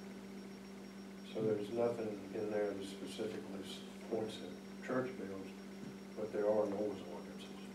But we can amend the ordinance to allow for church bells. Yeah, if a church, you know, had If- bells that they, right. right. Be careful. Yeah. Okay. Be very careful. Because if you 30-second allow, verse for I'm all for church bells, y'all, don't look at me. But I know how it works.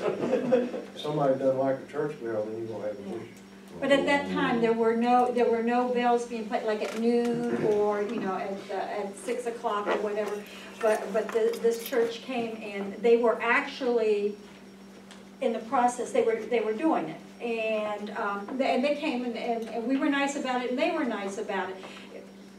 It's just that right where the location was, it was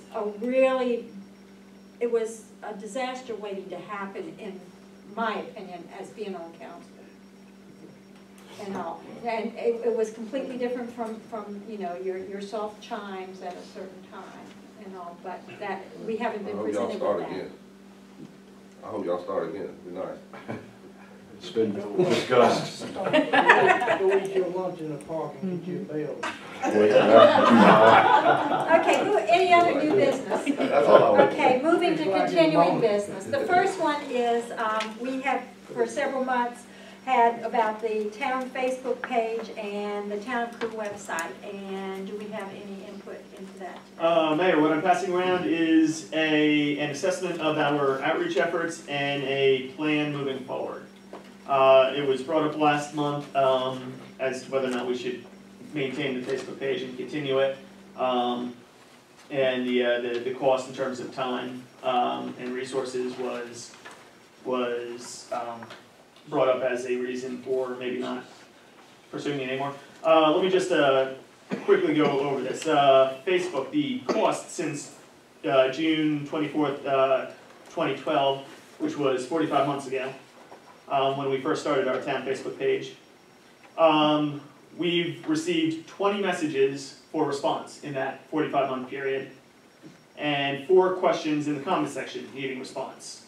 We spent $0, and we've had, and this is from January 1st, 2015 through March 10th, 2016, 270 posts in that time period.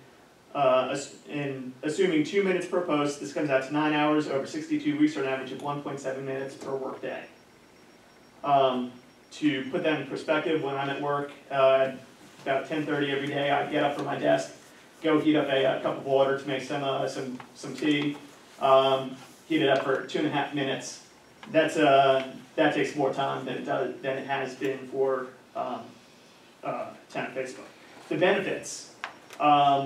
It's informing citizens of important messages, highlighting town personnel and citizens. One of the highest interactions we've got. It's over 2,000 interactions of views and likes and shares. Has been when we gave Tony Shelton his award and put that on Facebook. Just important things like that, just highlighting the important work that our citizens and our town personnel do. Another one of the highest ones was the ornament. That was right, exactly, the Christmas ornament. Lot from that. And I actually printed out all the posts and the interactions, but I don't have that with me over the last few months. Promotes local business. Every month we have or every May we have the small business appreciation event. Promoting events around town, engaging the community through direct questions, sharing information from other stakeholders, soliciting community input on town issues, and promoting surveys conducted by the town. Those are all benefits of the outreach for Facebook. Website, we average 3,380 monthly visits to our town website. It's attractive and low maintenance. It's used mostly for more of the static information. We put stuff up there that doesn't have to be changed as regularly, whereas the Facebook is more, right, exactly. It's, our website is the first stop for any business looking to locate Crewe. It's a central repository for all open government information, so our videos and our minutes all go up on there. And currently it's underutilized. We could use it for online bill pay. We could use it for making a online accessible record of every town expenditure, more open government initiatives. The town calendar, again, it's underutilized and not as updated as often as it could be. And we need to solicit and mine more local event information for inclusion. Essentially going and just having someone go and go to the different or community organizations' Facebook page to see what their events are and just put on our town calendar. YouTube, it's not updated consistently and timely, and that's my fault. It's underutilized. Our highest view count over the last, or since we started, was 74. The lowest was 2 for our town videos. And email is, again, my fault, not sent consistently and timely. It's underutilized, and we have 115 people registered for that. So that's the assessment of our outreach initiative so far. Moving forward, a plan to address all of those things. I sent council that it was a 3 or 4 minute video that really highlights the importance of social media and where we're moving in the future with that. And the one quote that really stuck out to me in that video, I put up on the top there, regarding social media: we don't have a choice on whether to do social media. The question is how well we do it. So I have several goals here. Goal 1, increase the Facebook utilization to approximately 15 minutes per day. Break that down. It's 5 minutes in the morning, 5 minutes right after lunch, and 5 minutes before you leave in the afternoon, just to make sure everything's there. Maybe put up a post.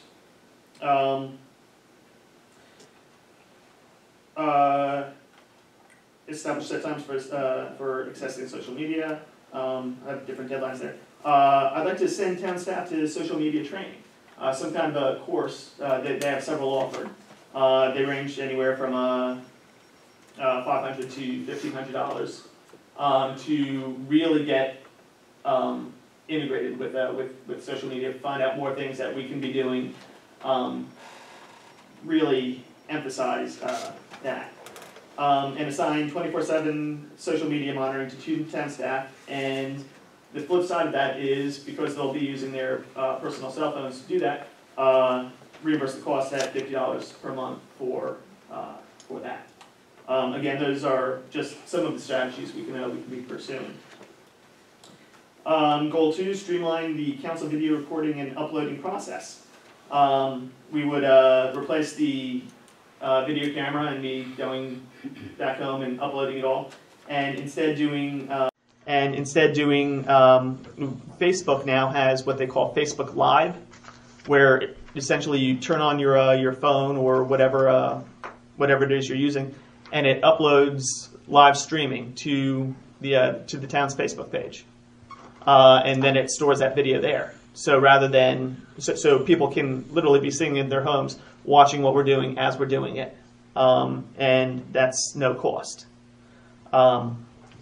Goal 3, send 1 monthly town email with news, notes, and events on an established date, for example, the 3rd Monday of the month. Goal 4, establish social media policy for town staff, both on and off duty. I know there was an incident with a town employee at some point in the past where, not an employee, but a contracted individual, someone contracted with the town, who put up something negative about the town, and was subsequently let go. We need to really have a policy for our town staff and for ourselves, really, to set the example and really have the town's best interests at heart when we're all on social media. Goal 5, hire an external consultant for website maintenance, which we've discussed. Goal 6, establish an outreach and engagement committee to 1, propose policy and protocol for Facebook, monthly email, and town calendar. 2, explore new social media strategies, including Twitter and Pinterest sites. 3, develop community activities, photo contests, etc. 4, explore other locality websites for best practice. And 5, provide oversight for all of these town outreach initiatives. So the oversight of these initiatives would fall under that committee. I would recommend that at least 1 member of council, at least 1 member of the police department, the town manager, and at least 1 citizen sit on that committee. Goal 7, establish a social media policy for town staff, both on and off duty, which is the same thing as...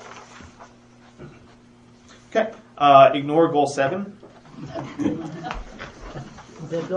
Okay, there are 7 goals to this. The new goal 7, which was goal 8, update the town calendar at least weekly. And that is a proposed plan moving forward. I'll just let everyone digest that over the next month and move on. Okay, I have a question. Do Sure. you have, as we're preparing for the budget, what would you enter as a total cost?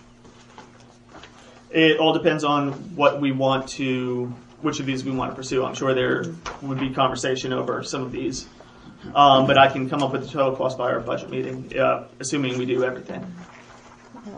I think, because I see 1,000 to 3,000, and just going on. Right. Only a few of these have a fiscal impact.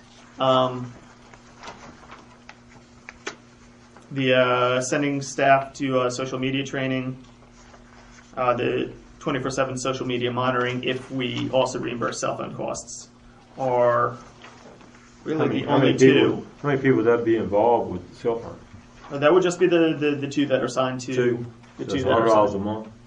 Right. Well, I will say that we did solicit information about people, and we did get several sources, and we have a quote from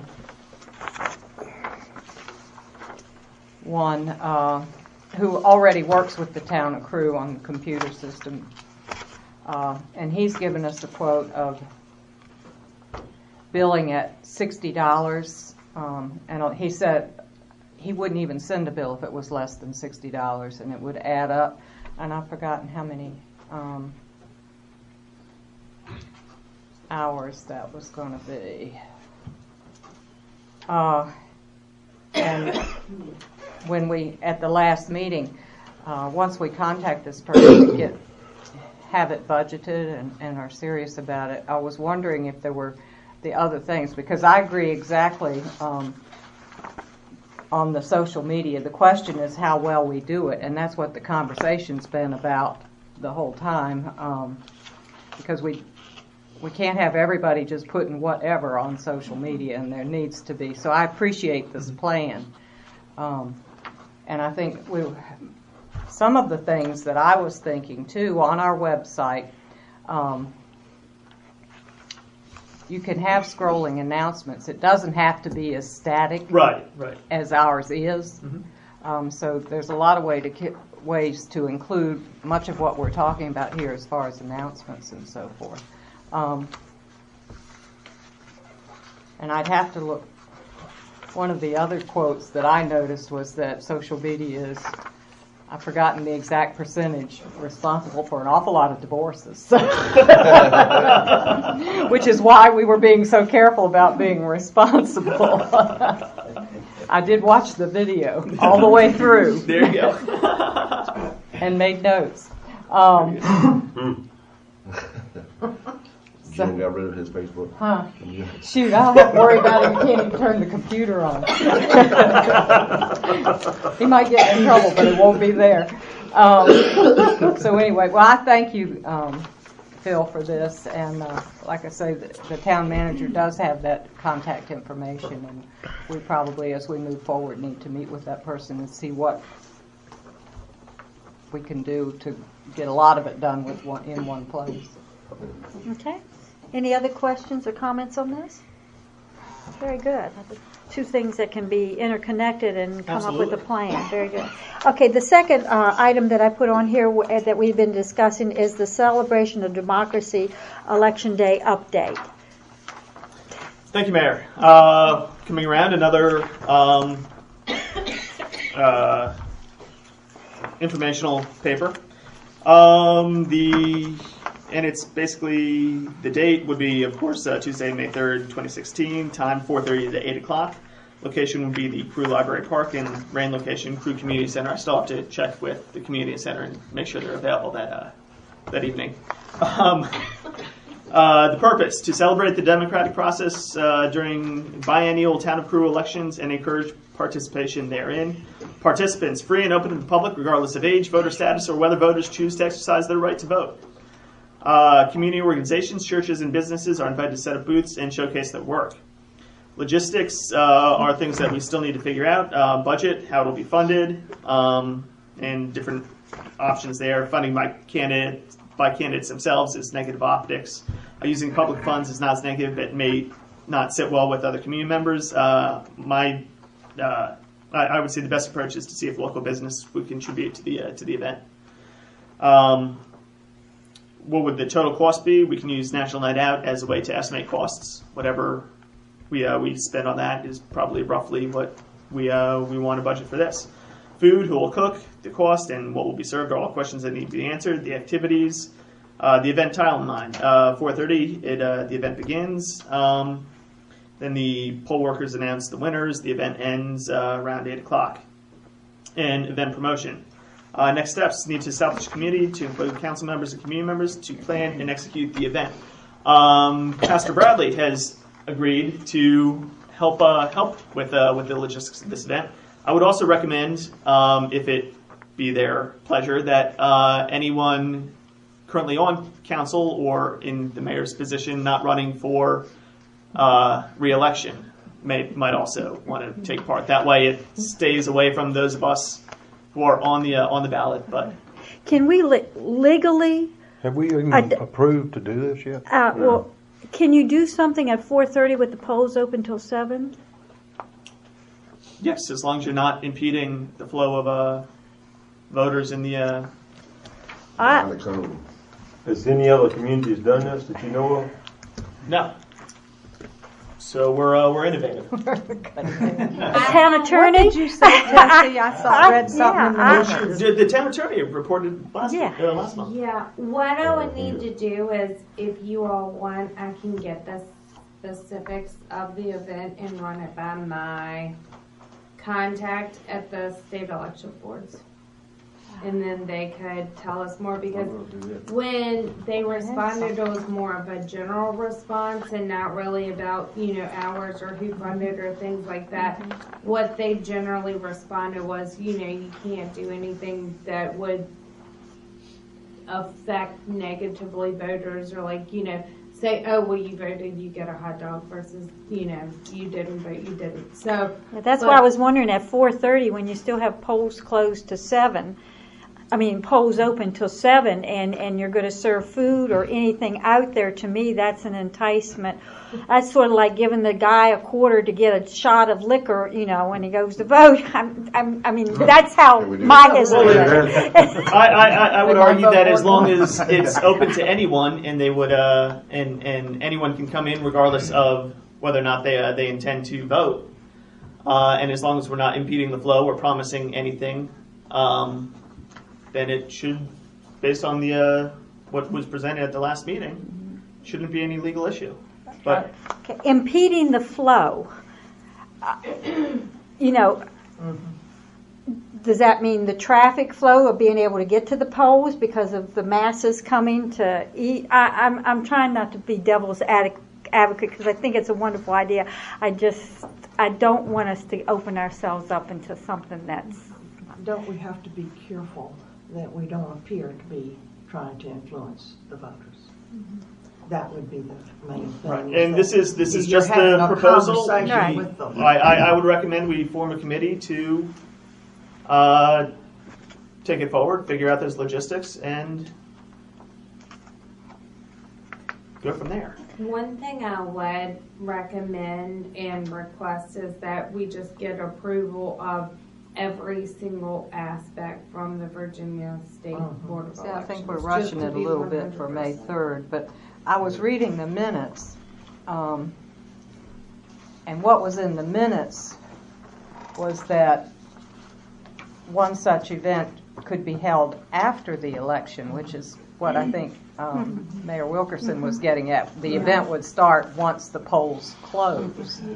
And I believe that is what I have proposed to the Board of Elections. If it's the council's desire to change that time, certainly I can run that, by the Board of Elections. Do whatever you all want to do. I'll be glad to take to the Board of Elections and, make sure everything's okay. Well, there's that period of time after it closes that you're standing around waiting anyway.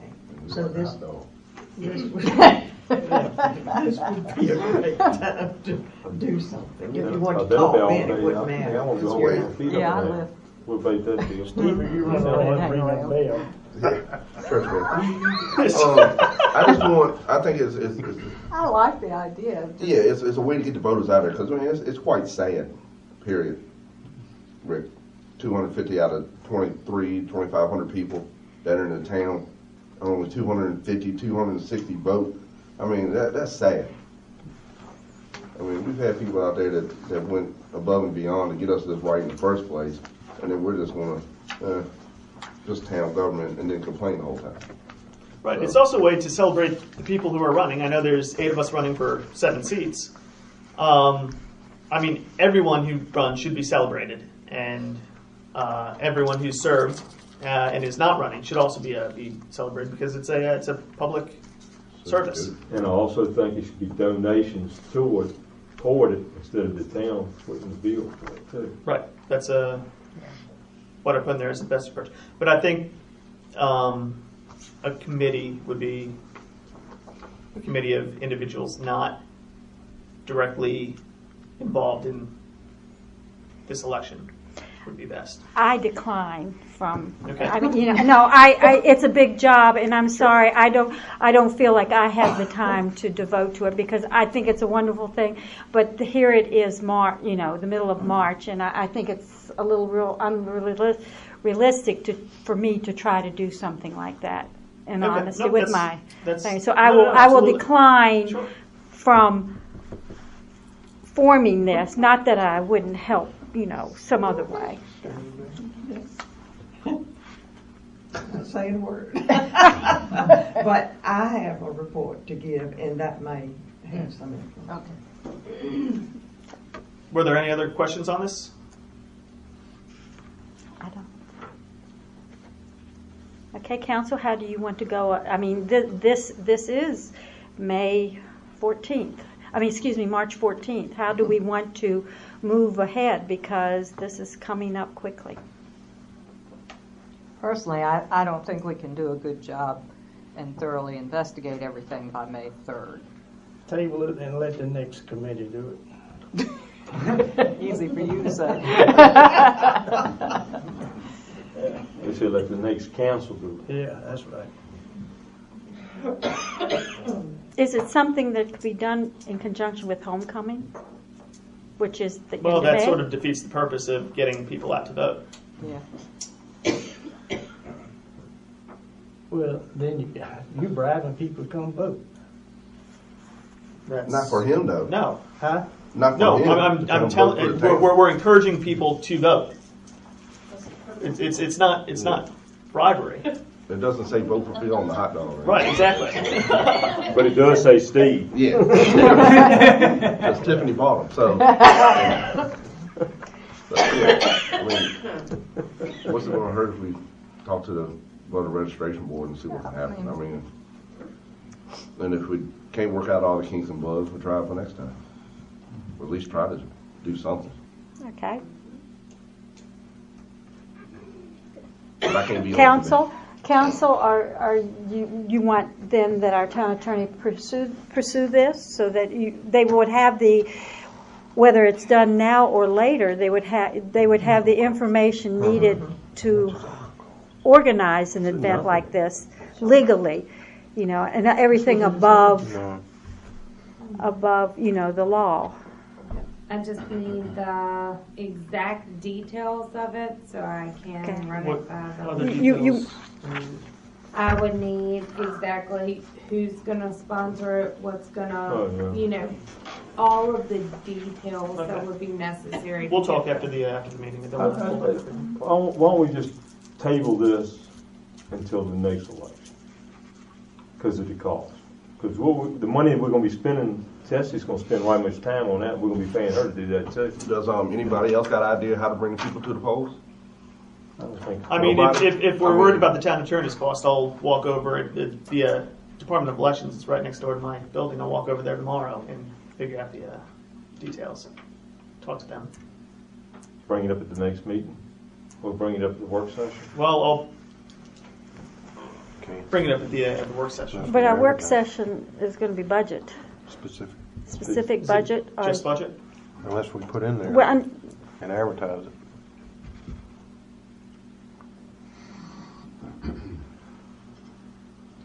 of it. I mean, we've got to put out an ad anyways. The ad any more? Okay, let's put it in there. We don't have to put an ad out. Yeah. For the work For session? the work session? No, we don't need to advertise it. we just announce it and post it uptown. Okay. Yeah, as long Well, as then it's 2 let's weeks, include that yeah. on our on the posting. Okay. Okay. Is that, anybody have any difference to that? Okay. Anything else for the celebration of democracy? Moving on to the committee progress report on proposing a change to the town election day. Well, we talked so long that I lost one of my committee members. She was here. I had my committee here with the exception of Christine Smith. And when we first started talking about this, we wanted to find out whether the public was interested in moving the elections from May to November. And there's advantages both ways. We voted on that, and we voted to leave it the way it was. But then Philip came up with the idea that he would like in the future to do. So at that first meeting, when Sally asked me if I was be interested in sharing this, I said yes. And I brought up the fact that our committee met and we talked about, and I asked y'all, I said, this is what I was thinking, and you might find some humor in this too. I was thinking about a form that looks like this and said, are you in favor of moving and the dates? Yes or no. I go for simplicity. I want to know yes or no, and then that would open up a conversation. So Philip said that he volunteered to give me a form. So y'all won't be surprised. This is Philip's form. And so I made a copy for everybody at the table so that they could see, because you know, it's a good form. It is good. But what I'm saying, my committee has decided that we have an interesting situation that Al and I are both rotating off. And so Al is on my committee. So what we plan to do is turn this back over to you all, because it is very in-depth. But if you will study and look at this, you will find this is a very futuristic document. This is going to be a piece that we could use, well, y'all can use for planning many different things. So I thought, if you're going to go to the trouble to do a survey, do it right. But it's going to take longer. It's not going to just be one. It'll be subcommittees off this. So I got you all copies of it so that you can look at it and we can bring it back up at the next meeting. Because, like I said, this to me is a real educational tool, which, sorry I didn't have copies for the public, that you can see. He's asking, do you vote in the general election? Do you vote in the primaries? The House of Delegates, the state senate.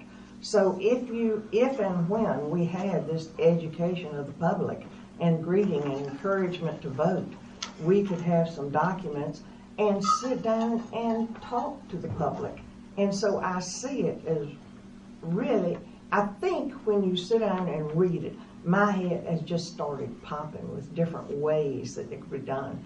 In fact, I had 3 or 4 months' work that could be done. So that's where I am, and I'll be glad to talk next month. Okay, any questions? Okay, the Town of Crewe ordinance book. We held the public hearing at the beginning of this meeting, and I would like to know what council's pleasure is in tonight with this. Mayor, I move that we enact an ordinance that adopts and enacts a new code for the town of Crewe, Virginia, provides for the repeal of certain ordinances not included therein, provides a penalty for the violation thereof, provides for the manner of amending such code, and provides one such code, and this ordinance shall become effective. And if I may suggest a revision to that with the revision that I suggested. With the revision that the town attorney suggested.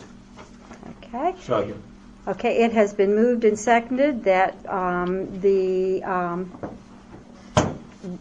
that the town enact an ordinance that adopts and enacts a code for the town of Crewe, Virginia, provides for the repeal of certain ordinances not included therein, provides a penalty for the violation thereof, provides for the manner of amending such code, and provides when such code and this ordinance shall become effective, and include the exceptions that the town attorney has for the use of the sewer ordinance use.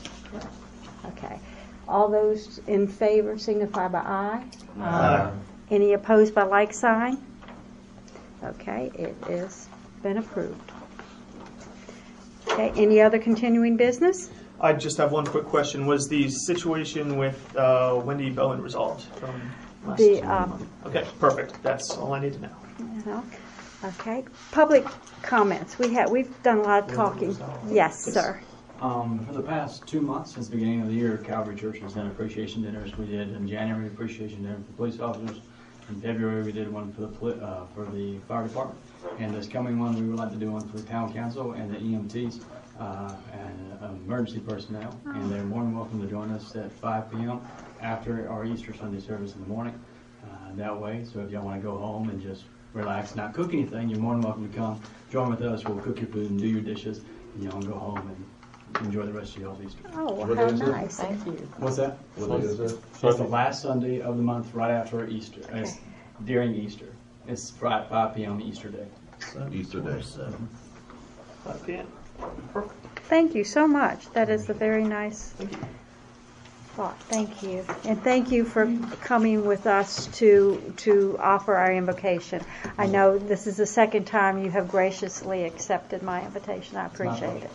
Okay. Mr. Eames. Yes, ma'am. On the water issues where you've done the smoke test, I know we've got lots of penalties and things now that have been approved, but is it feasible for the town to just go ahead and fix it for the citizen and then charge them for the materials and the labor and stick it on their water bill over a 12-month period? That way we fix it to our standard and we know it's fixed right. I didn't see where the ordinance allowed for that, but certainly since It doesn't disallow. No, it doesn't disallow, but in order, we can fix it, and that would be fine, but in order to stick it on the bill and charge the citizen for it, it would have to say so in the ordinance. But that may be a possibility or something to certainly look into. I think it's a good idea. I think the other issue would be when, if that bill then isn't paid in full with the additional money, can we shut it off because of that additional money, or so if the bill is $80 and we tack on another $12 per month, can we, and they pay $80, can we shut it off because of the $12? Certainly, if there was something in the ordinance that would allow for the town to fix it and then charge for it, then the town would certainly be allowed to charge for that charge. Very good. But it's nothing in the ordinance that says we can do that, right? Not But it doesn't say we can't. Yeah. But it would need to say that we could. Okay. We can do it and send them a bill, and just like what Wade said, if they pay it, they pay it, if they don't, they don't. Yeah. Well, yeah, that's kind of my thought. I mean, but if it's to the standard that you. Well, some of them is just screw off caps, you know. Then the other question, on the lateral lines, can the citizens, is there any service, because you brought this up, is there any service that citizens can request to have their lines checked, their lateral lines checked, to make sure that they're up to code? Not by us, no. Okay. They'd have to get a plumber Okay. to come in. We really draw a line on private property where we do a whole lot of things, and we would have that issue with laterals. The best test is grass is greener.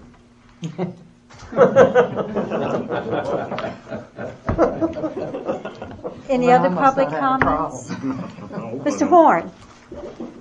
Yes, ma'am. Council, how are y'all? Good. Couple of issues, and I guess one of these may be covered under the 5 houses that were being discussed, that y'all discussed apparently prior to my getting here. But I would like to know, is the and everybody that's on council will know when I say the Hussey House, is that among the 5 that is being considered to be torn down? May I ask why? Yeah. I can ask, but you won't get an answer. No, I'll tell you. Okay. The building inspector would not condemn that property. I dare him to go on the second floor of that and not end up in the basement. Well, that's the one on the corner across from Staler, right? Yeah. Yeah, he said that it's fixable, so you He's talk out to of his him. mind. Yeah, you talk to him about how to fix it, because I'll be with you. He's out of his mind. Yeah, yeah. Just wait a minute.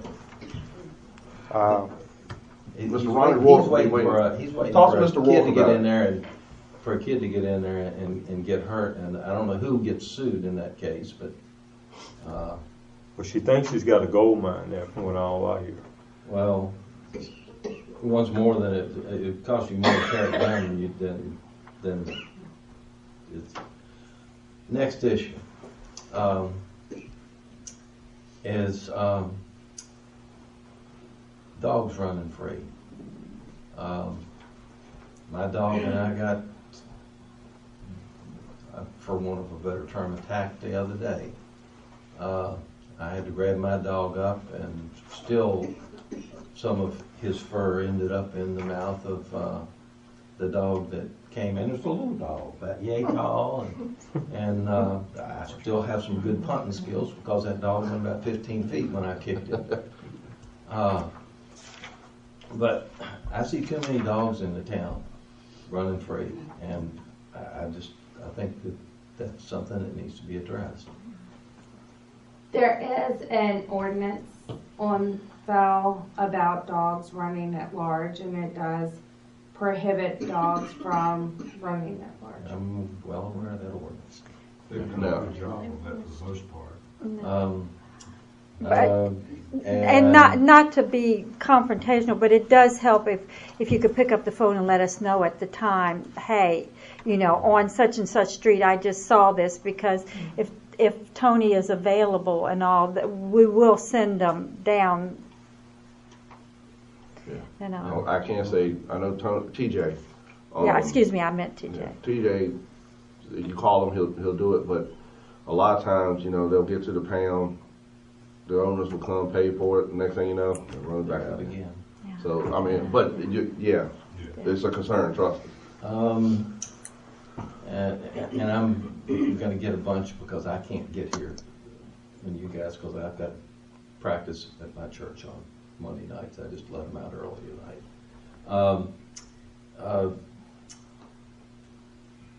A number of houses, in one particular across from me, absentee landowners and single-family dwellings with multiple families living in the home, and that for me that's an issue. Just if you could find some way to address that, and then finally, and I'll shut my mouth. A number of vehicles that I see in town that have no town sticker, and they're here on a regular basis. I haven't paid that much attention to them lately across the street from me, but for well over a year, the folks across the street from me had 0 town stickers. And someone commented to me, and I don't know whether this is accurate or not, that they couldn't, unless they were caught driving the vehicle, nothing can be done about it. But it seems to me that unless they had it airlifted in here, prima facie evidence that it was driven to the spot where it is. So that doesn't seem to fly to me. I mean, if it's in the town, it's there on a monthly basis, and doesn't have a tag, a town sticker, then it's in violation. I mean, I guess the only other way to get rid of that is to get rid of town stickers and tag it on something else, some other way. Okay. Thank you, thank you. We will make an effort to double check on that street, for stickers. Thank you. Okay, any other public comments? I thank you all for coming. Do I have a motion for adjournment? So moved. Okay, second. All those in favor signify by aye. Aye. Any opposed?